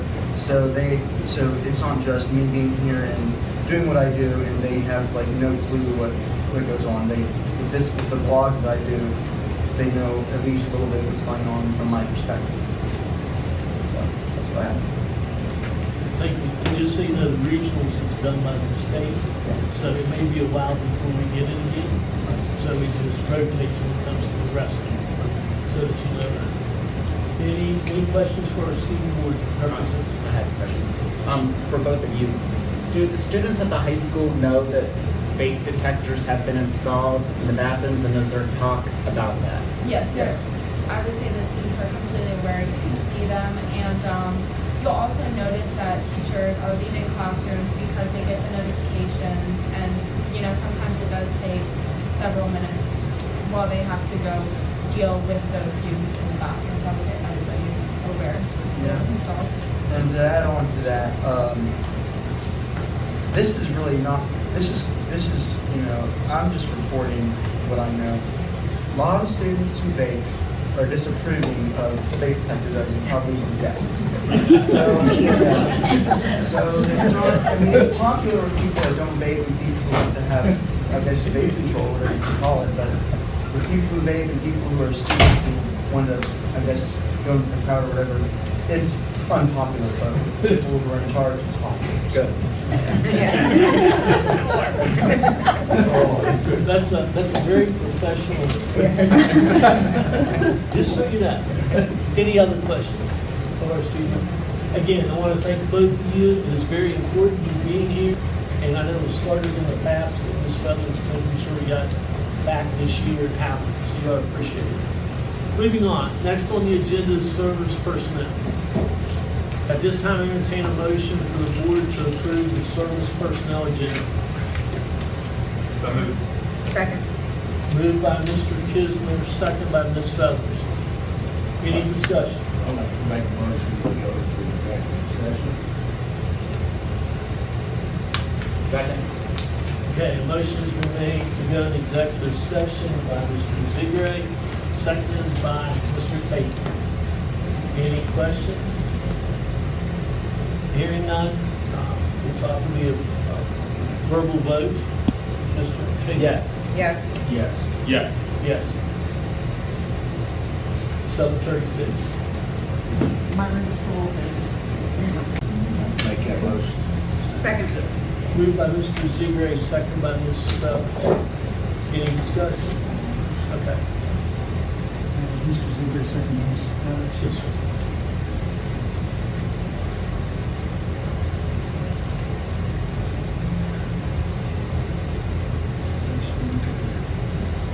Any discussion?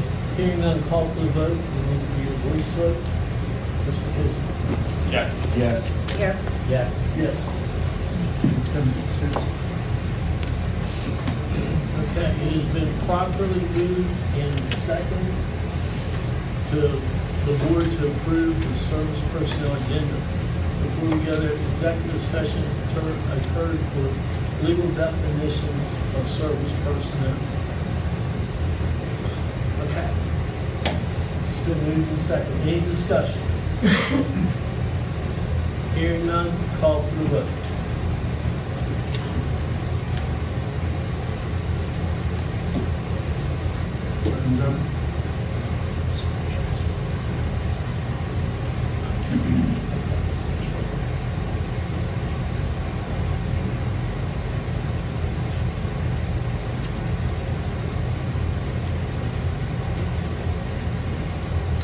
Motion passes 5-0. Next on the agenda, to entertain a motion for the board to approve the professional agenda. So moved. Second. Moved by Mr. Kisner, second by Mr. Ziegler.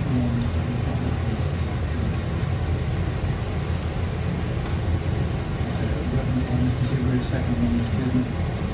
Mr. Kisner, and second by Mr. Kisner. Backwards. Any discussion? Yeah, so from my understanding, for this professional agenda is what it's called, right? This is what people were talking about earlier during the delegations, what you're voting on. So for the professional agenda, if it's approved, what exactly would happen? In that instance, Colin, the stated actions for various employees would be put into effect.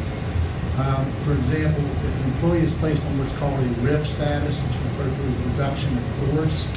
In that instance, we would indicate that we're unable to guarantee or offer a contract with an employee for the coming year. A transfer can be done for a variety of reasons. A transfer can be done for a senior employee that in which the position isn't needed, but they're able to potentially transfer into another position. It may be to reconfigure a particular program. But in this instance, all of these potential actions are listed with the employee, the location, the reasoning as to why this is being proposed. And if this is approved tonight, those actions will go into effect in relation to next instructional year. So all of this action goes into place effective July 1st of 2023. Okay. Is there a way to vote on specific actions that's on the agenda? Could a board member, for example, you say like request for certain items to be removed from the agenda? If that is the will of the board, that could be requested, or you could approve, portions of the agenda. That is a possibility, yes. Well, I think Can he now? I mean, you have to say it. No, I was gonna say that he won't express it to me, then I know. You can make a motion. Are we? We're still under, if you're going into an executive session. Well, I personally want to discuss an elimination of the position. I can do that publicly and keep it broad, or we can go into executive session. Would it be? If you want to talk about a specific position, we should go into executive session. I think we should go into executive Okay. I session make a because motion. based upon where it is. Okay, I make a motion that we go into executive session regarding elimination of a position. Second. Okay, motion made by Mr. Taylor, second by Mr. Taylor for executive session. Any discussion? Hearing none, call for the vote. Yes. Yes. Yes. Yes. Yes. Hello, at 6 o'clock.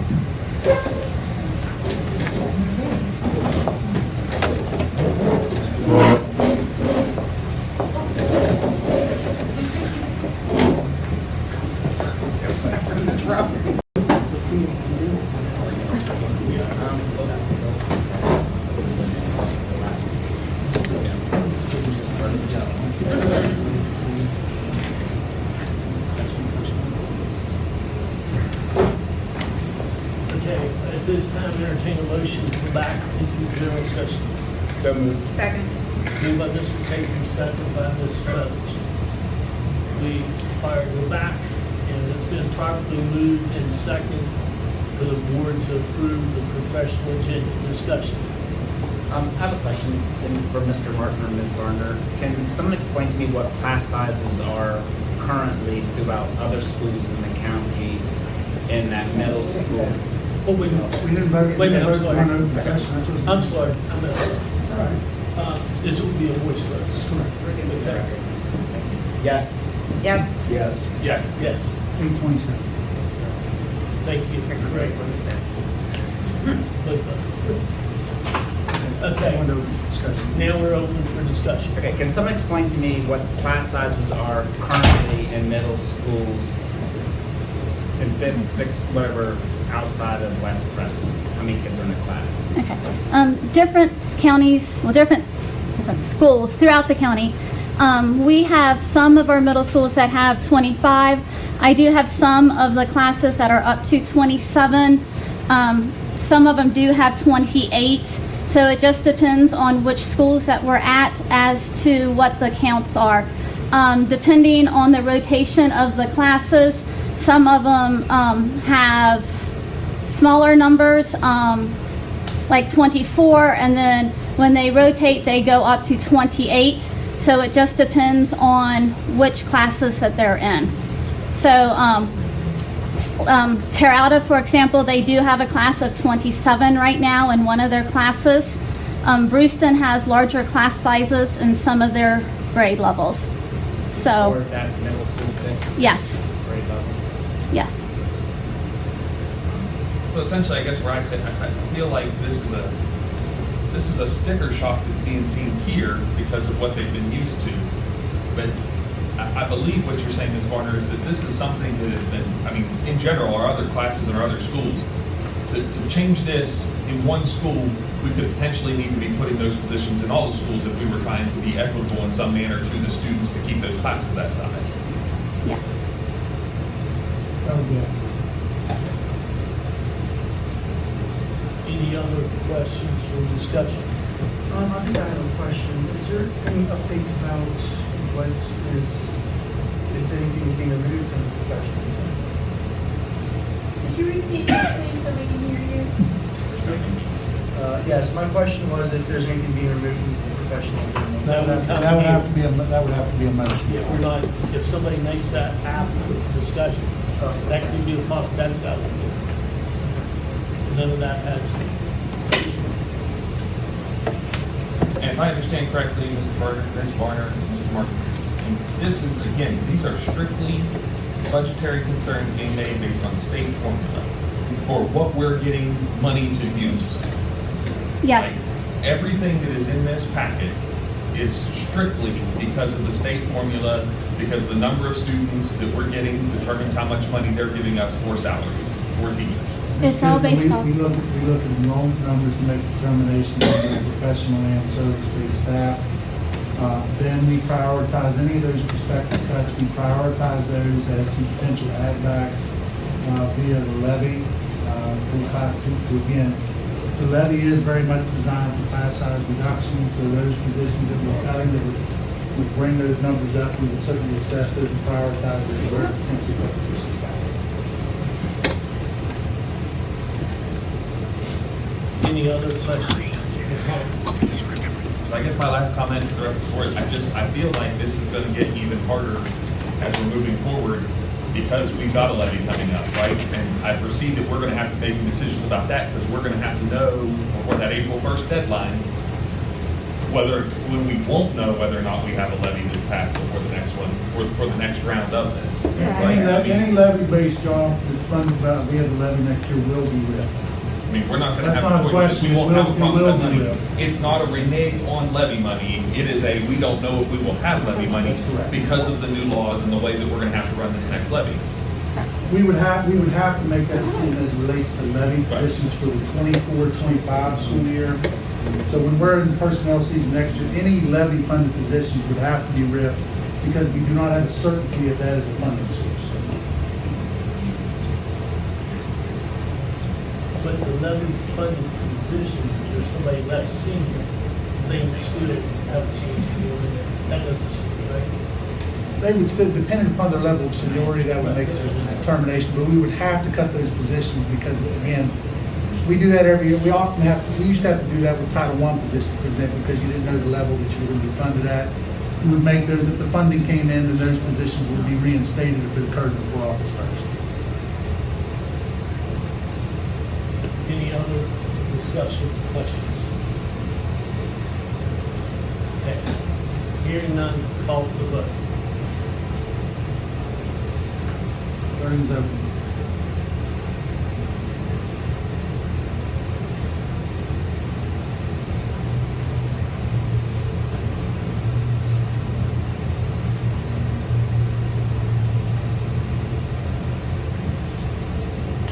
Motion passes 5-0.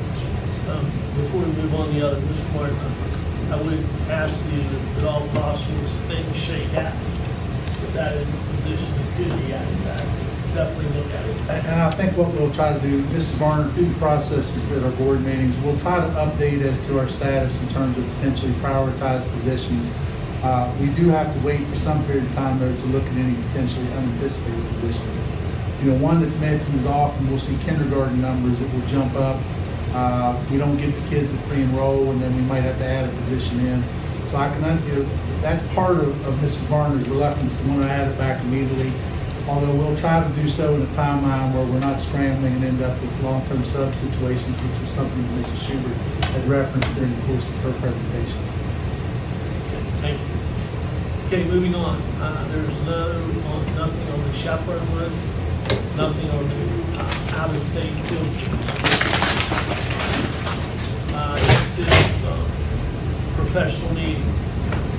This time entertain the motion for the board to approve the attached out-of-state professional meeting for PHS Principal Todd Seymour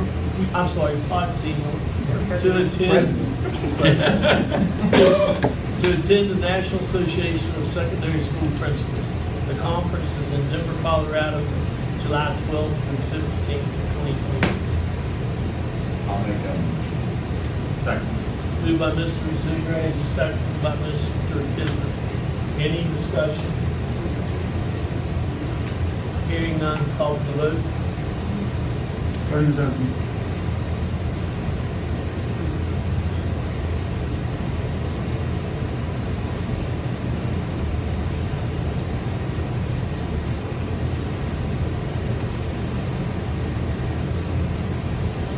Motion passes 5-0. Next on the agenda is request for food for Preston for Let Your Shine project. I entertain a motion for the board to approve the request from Food for Preston to provide requested assistance for the upcoming Let Your Light Shine project on 4/1/23. So second.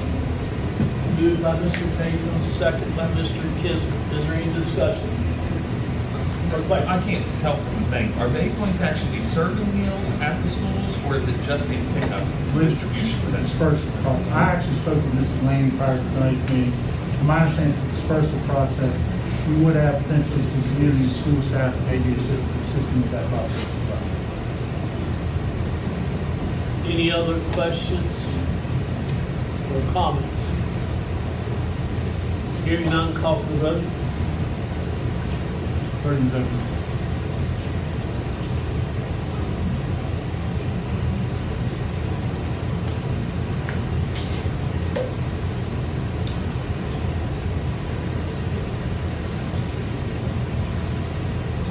Motion passes 4-0 with one abstention.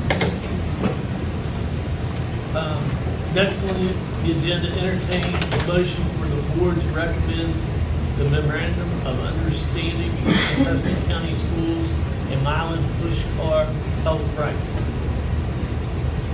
So moved. Moved by Mr. Kisner, second by Mr. Zugray. Is there any discussion? Mr. Martin, can you elaborate on what this is? I mean, I see that it says that the overall goal is to reduce psychiatric admission rates in Preston County. I mean, what exactly are they coming in to do?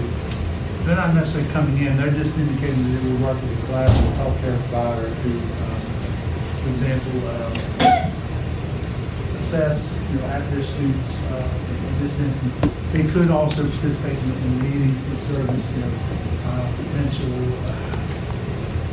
experts in the field that try to assist with some of these health or psychiatric.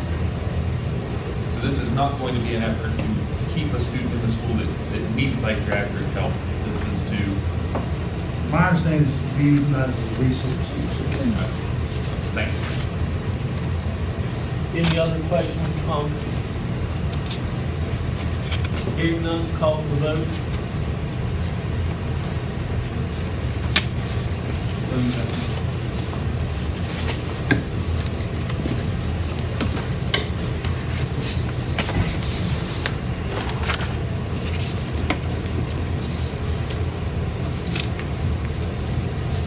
Motion passes 5-0. Okay, next on the agenda is for the board to entertain a motion for the board to approve Preston County Schools Policy 1147 for final approval. And that is the new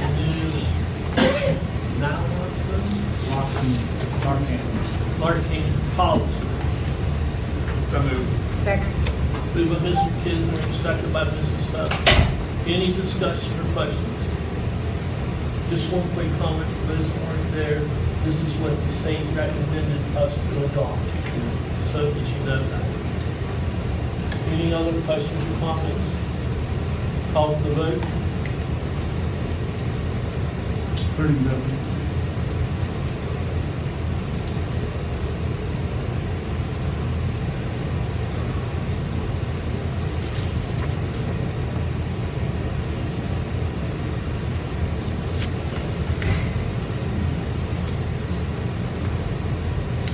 Motion passes 5-0. Next on the agenda, entertain a motion for the board to approve Preston County Schools Policy 8-39-8 for final approval. And this is the critical need of teachers that will be sent to the state. And this is, Mr. Huggins, this is, I guess I need Yeah. legal discussion. I need, entertain a motion. So moved. Moved by Mr. Kisner, second by Mr. Ziegler. Call for discussion or questions. Yes, Mr. Huggins, this is in reference to, we just needed some updates so that we have certain classification teaching positions that will fall under this policy. This will allow retirees to work beyond the 140 days in given categories of need for the district.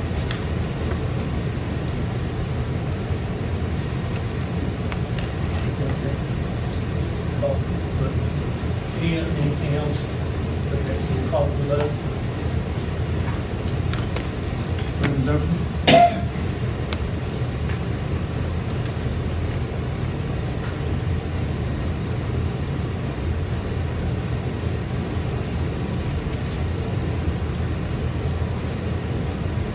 Motion passes 5-0. Next on the agenda is the educational leave. At this time, entertain a motion for the board to approve the attached educational leave request. So moved. Second. Moved by Mr. Kisner, second by Mr. Ziegler. Any questions or discussion?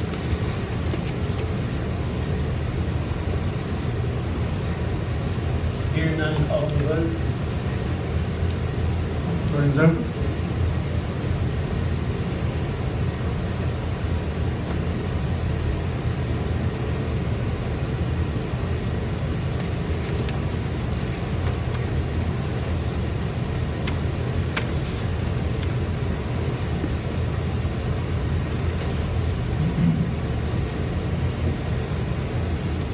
Motion passes 5-0. Next on the agenda would be requesting information related to curriculum resources, availability, and at this time, nothing else has been added. Yeah, I don't have anything prepared at this juncture, however, I did know Mr. Tate had asked for an expansion of this topic for future agendas as we get those responses. Okay. I'm sorry, can you clarify what you said? Mr. Tate just asked for an expansion, I'll have to go through the notes, but he had asked for a potential expansion, once we get these responses, to be able to potentially expand this item. It needs to include assessments. Yes. I read it was discussed as a curriculum resource, but it needs to be discussed as an assessment tool So I wanted to make sure that was put on the agenda so that we would let them know. So on this item, Mr. Martin, do you still feel like there are things that are immediately available, like that are easily attainable and readily available from the original question list? I guess that was the original motion. Little research still Okay. complete, but yeah. But pretty well available. Okay. Yeah. All right. You We had made that originally once. amended the motion to Yeah. only be things that were readily available. So that's all I was asking was things that, if we're still working on things that are just pretty much snatch and compile as opposed to deep research.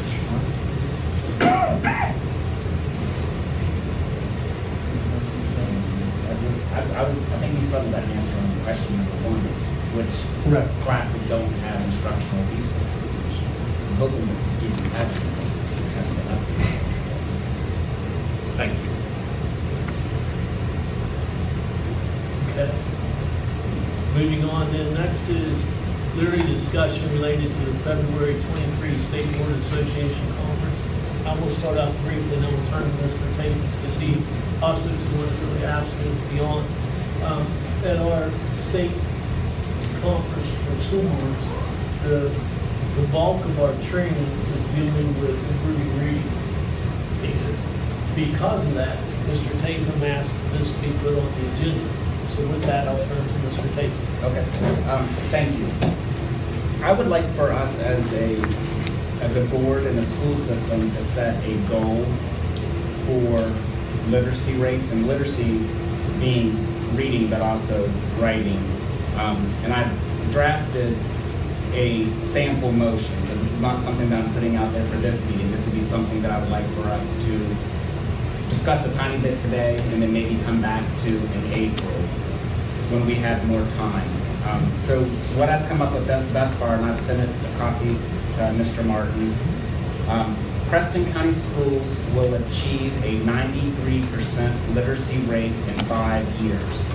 To do this, all schools in coordination with county staff need to present for approval explicit plans to implement a literacy curriculum and report to the board individual student outcome data. So with that being said, I know 93% is a high goal. Based off of our iReady data, we're kind of at 43% now for third grade. We are higher than state level, but I feel like we could all agree that we need to do better. With this to work, it's a big push because literacy, as we learned in our training, is something that's impacting the state, but also the entire nation. It's going to take a lot of stakeholders, parents, teachers, community members, etc., to get on board with this. It's an epidemic, if you will. And so it's going to require a very coordinated plan. So that's why I put in, or potentially want to consider, that this be school-driven, where schools are presenting to the board.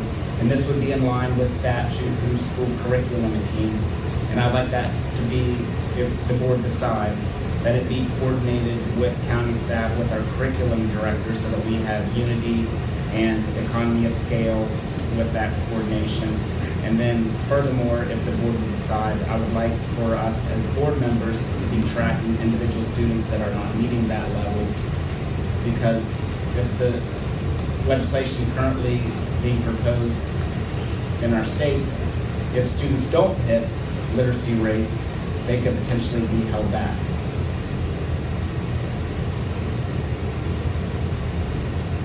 So from what, I'm gonna jump back in, one of the things with it, and again, this one don't, you're that new person, it's him. But that's something, that you're gonna have to coordinate. But what we're trying to make sure you understand is that we're trying to support you in doing that. And that's the big push as well, is with the teachers. And that's what and I'm not trying to put words in Mr. Tatum's mouth, but when he sent me the stuff on the agenda, that's kind of how I took it, that us all working together instead of almost separately, as sometimes we've done. And I hope I'm not putting words in your mouth. I see that obviously this guidance is going to be really important for each school and district at large to be able to articulate plans on how to bring about targeted reading proficiency, increases math. I think it's everyone's goal to see literacy improvement amongst our students in our schools. I would certainly concur with Mr. Tatum. That's going to be very important for each of our schools in the district at large to go through that strategic plan process in order to formulate a good plan moving forward into the 23-24 school year, bring about the improvement that we all want to see occur. Obviously, the established goals, I think 93% is a very strong goal to set, and I think we'll need to assess moving forward as to, do we look at a targeted long-term goal, do we look at incremental growth? I mean, I think that's something we work together as stakeholders to establish. I agree. Now, you're looking at I-ready scores as a percentage to look at? That's to be determined. I don't know Based on the I don't know what legislation. assessment we should use to determine literacy. I don't know. Well, and Mr. Tatum, based upon potential legislation, there may be things that are mandated to us.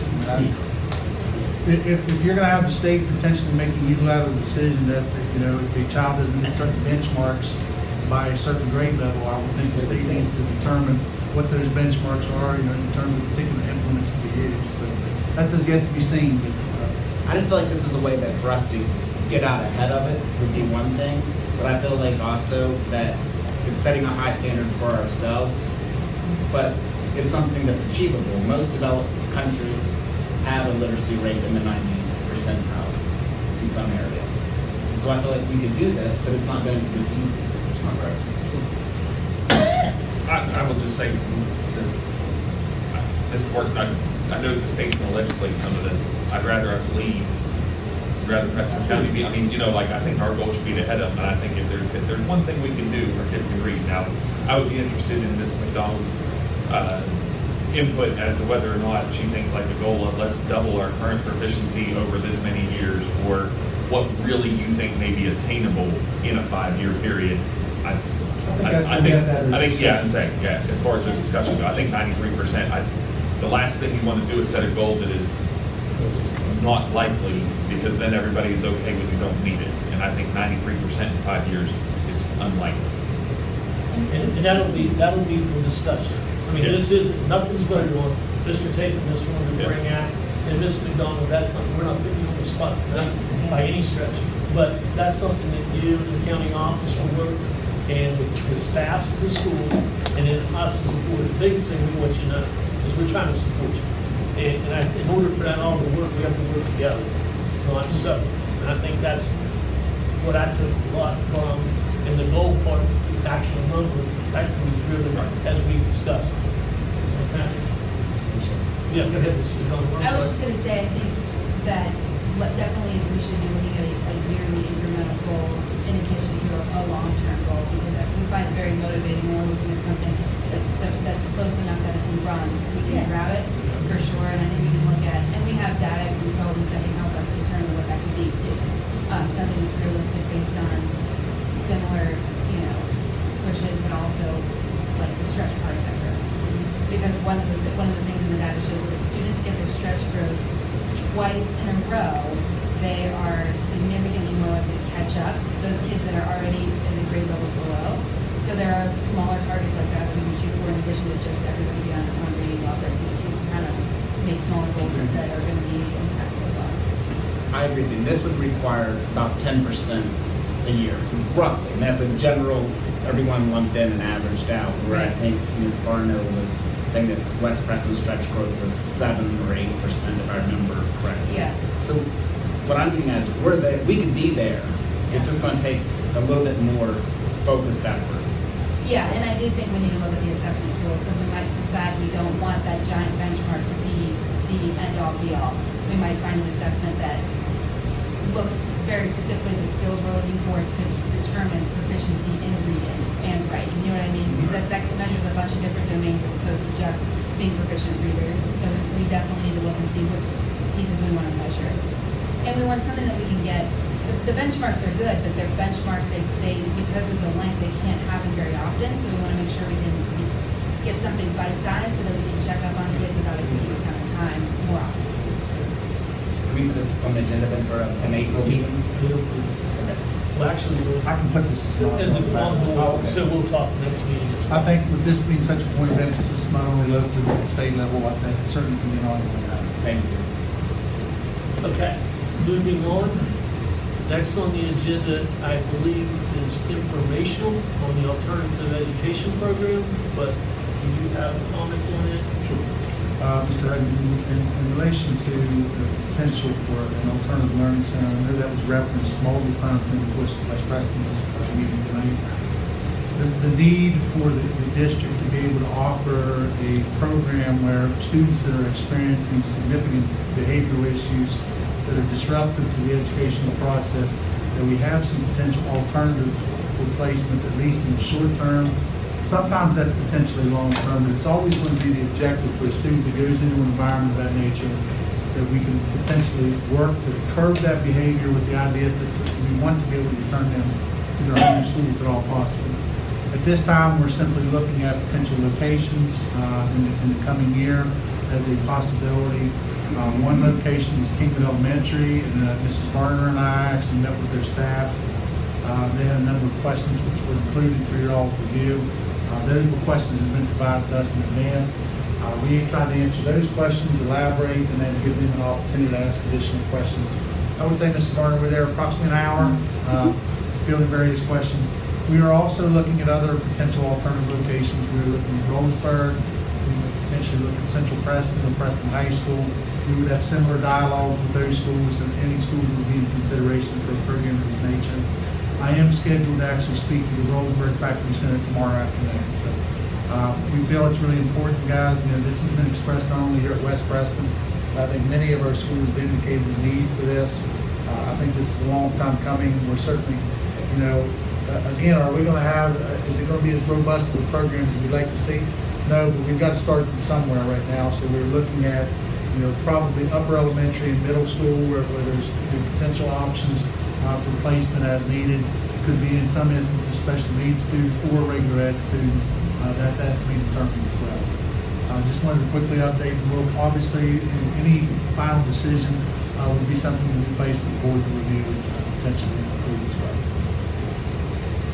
Would you know, like, comparatively, when you present to the board between Roseburg and Roseburg? What we would try to do is look at the pros and cons. Exactly. Any questions for Mr. Morton? I realize these questions are considered suicide in many ways, but if we were to have we looked at, is it potential, would Roseburg house all Kingwood Elementary K-4 students if we were to ship everyone from Kingwood there, since we are trying to get a centralized location to ship everyone else into Kingwood? In terms of building capacity, I would have to assess that. Honestly, Mr. Pierce, I would need to assess that. I'm not. You're saying that the possibility at this point, a movement of that nature would be something that we would have to go through the public hearing process to move that amount of students. In that for the next foreseeable year. Correct. But theoretically, I mean. Right. Our problem is transportation. So getting everybody in the county to Roseburg is going to be very difficult. But getting everybody to Kingwood is very doable if we open up spots in Kingwood. Well, what I would say too is you're correct in the fact getting students to Kingwood, but you know, having that relay on Roseburg is possible. Okay. We could make that work, but that is one of the potential drawbacks when you're talking about pros and cons. That would be a drawback, is some additional time on the road. We'd have to look at some other busing considerations. So we think that we can get people from west to Kingwood and then from Kingwood to Roseburg and still meet the K through or the younger age group time frame of amount of time a kid can be on a bus. Yes, we could. Okay. I think we would have to assess, it would be dependent upon the student situation in terms of where we got them picked up at. I mean, yes, it's possible. Okay. And the other thing, I know that was one of the questions, dealing administrative. West is saying they need a dean of students as well, principal, assistant principal, and dean of students. Wherever we put them, as I'm one of the questions from the Roseburg scenario, that principal is a split building.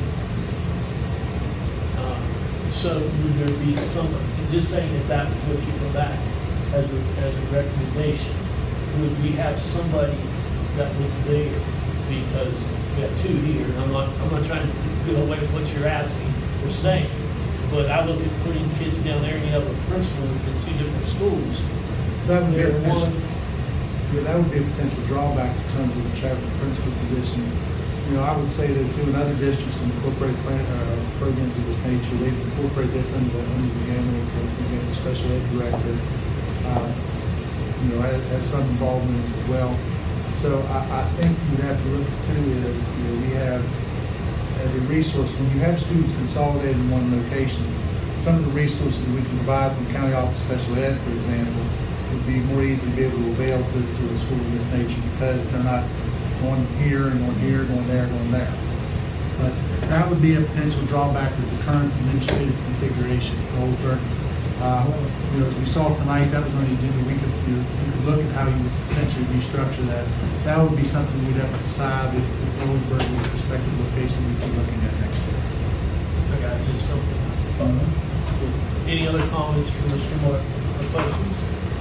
Okay, hearing none, moving on to scheduled checks. This time, entertain a motion to approve the scheduled checks. So moved. Second. Moved by Mr. Tatham, second by Ms. Stubbs. Any questions? Mr. Martin, on page 3 of the set that's 2-14, there's a reference to, can I say it passing, please?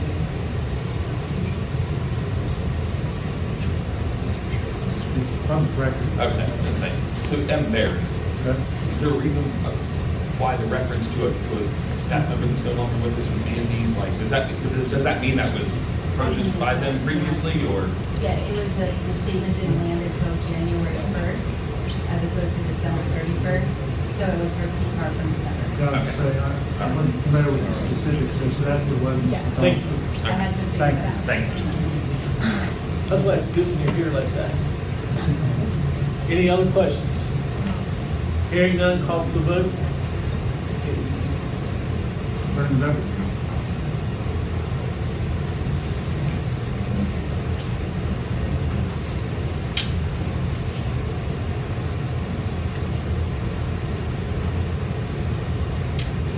Motion passes 5-0.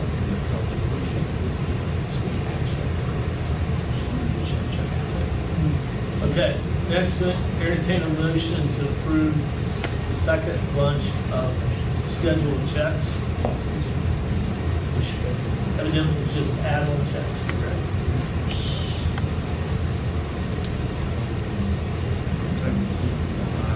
Just one item. So moved. Okay. Oh, this is in relation to the CTE grant that Mrs. Warner referenced earlier in regards to the building that's.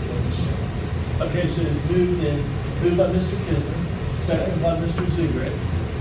And was answered, which I got out of line, answered that it was for the CTE school store, for lack of a better terminology. Any other questions or comments? I would just say, we should commend the ag teachers that wrote this grant. I mean, this looks like a pretty awesome opportunity. It's a great opportunity for the kids as well as the teachers and the public, because the public, I know the slaughterhouse is an example.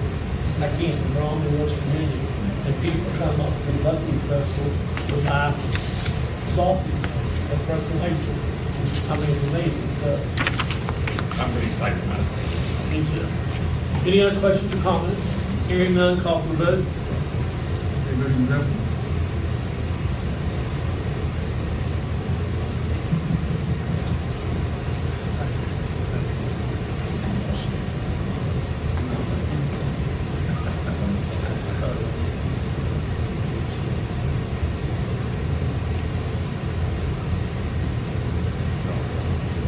Motion passes 5-0. Next on the agenda is informational as far as the building and grounds and the maintenance work order system. There's nothing for us to do except one quick thing. Please tell Mr. Sines and Mr. Murray, I think this is up the wall. Yeah. You can see what's going on and it's a whole lot easier. Yeah, I'm gonna have Mr. Sines just quickly demonstrate this at our next meeting. He really has done a pretty substantial build out on this. I know I sat down with Mr. Crum the other day in the office because he had some questions from the previous meeting.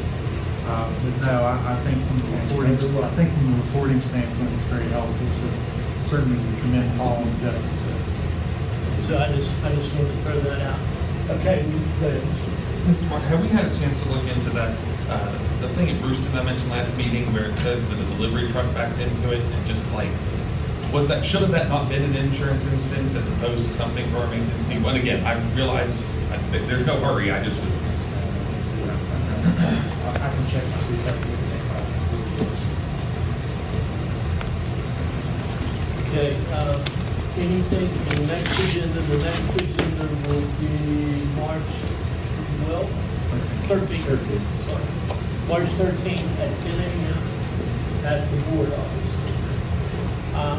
Anything that, we know we're going to be discussing the reading, to see where we're at. Ms. McDonald, if you would happen to have anything that day, that would be great. She's scheduled. Yeah, I'll be presenting on the data we have and what we've already got in the works. Mr. Martin, do you think that it would be too much effort for us to get, maybe the next meeting, and if it takes more time, but I don't want to take a ton of time, but some metrics on how many other instances of our vape detectors that we have not seen and what reasons, like were they not able to determine who it was? I'm not concerned about false positives, but just like, I'm just wondering our efficiency level on that. Like, if we're catching half of them, or if half of them we're not, is there something more? I mean, we're making an investment here to improve the environment. I want to know if we think, but anybody that we, not a false positive, but situations where we believe something happened and like we couldn't determine the exact student out of the 6 that was in there, or any other reason that they were not. What we would probably be able to do, I can check with Mr. Sines with our ability to pull metrics. For example, if we can identify dates and times of the alarms, we can cross-reference that in the decimal system, I'll probably. Okay. Like I said, I don't know We if the can teachers look make at it. how that correlates to potential disciplinary, documented disciplinary infractions. They're probably about. Do teachers make a report whenever it goes off and they go and they don't find anybody, or are we tracking that in any way, I guess? I don't know if we're actively tracking that, but I'm wondering if the software of those we will be able to ascertain. I'm pretty certain that you can ascertain dates and times of occurrences. Okay. All right. Which then, again, we could cross-reference that to the actual disciplinary practice. Thank you. There's a couple of them installed here at West as well, if you hit those restrooms there at the end of the hall. Yeah. I think Mr. Lincoln said the next meeting for March 13th to get the board office. I think the earlier we said it was in South Preston, or is this? The 27th is going to be at South Preston Hall. This next meeting is going to be an end-day meeting, so that'll be one where you'll come over during the course of school. Okay. Yeah, the one thing you'll have to work with you because the next meeting there could be several adherence for employees. Okay. Which With them being close, though, we could probably maybe send a text and call over specifically. I prefer that you not miss as little instruction time as you can. So we could probably just communicate out when we anticipate a timeline when we come over. We could maybe briefly go into recess, Mr. Evans, once we've cleared those processes within the student board members. Mr. Martin, do you have a picture that you shared before? Yes, You said I would.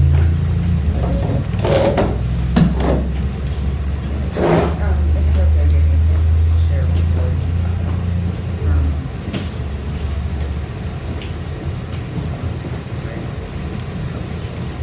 These were photos taken from the Mrs. Weaver's CTE program, co-started students that went down. I believe they served breakfast at the Capitol. We've split these up so you guys can see some examples.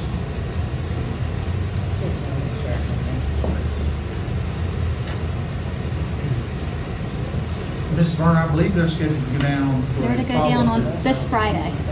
Prior to the conclusion Yeah, of the and legislature. then she wanted to recognize them at a future board meeting after that. Well, and honestly, the next board meeting, Mrs. Feathers, might be a good opportunity since it's an end-day meeting. We'll just have to put in terms of how we schedule those kids in. State resting participants might be a good option as well. and also, but will the state science social studies be over this? Or would that be the next one? Be after. So we'd have to wait. Yeah, the social studies fair is, the regional is late. It's in your stuff. Yeah, it's late in March. So I just didn't write it down. usually we have to try to kind of be careful with the spirit of education and like we have to kind Young of balance writers those out. and- We don't change things at one time. Okay, nothing else I'll entertain a motion for adjournment. So moved. Second. Moved by Ms. Feathers, second by Mr. Tate. The most enthusiasm we've had. Is there any discussion? Hearing none, call for the vote.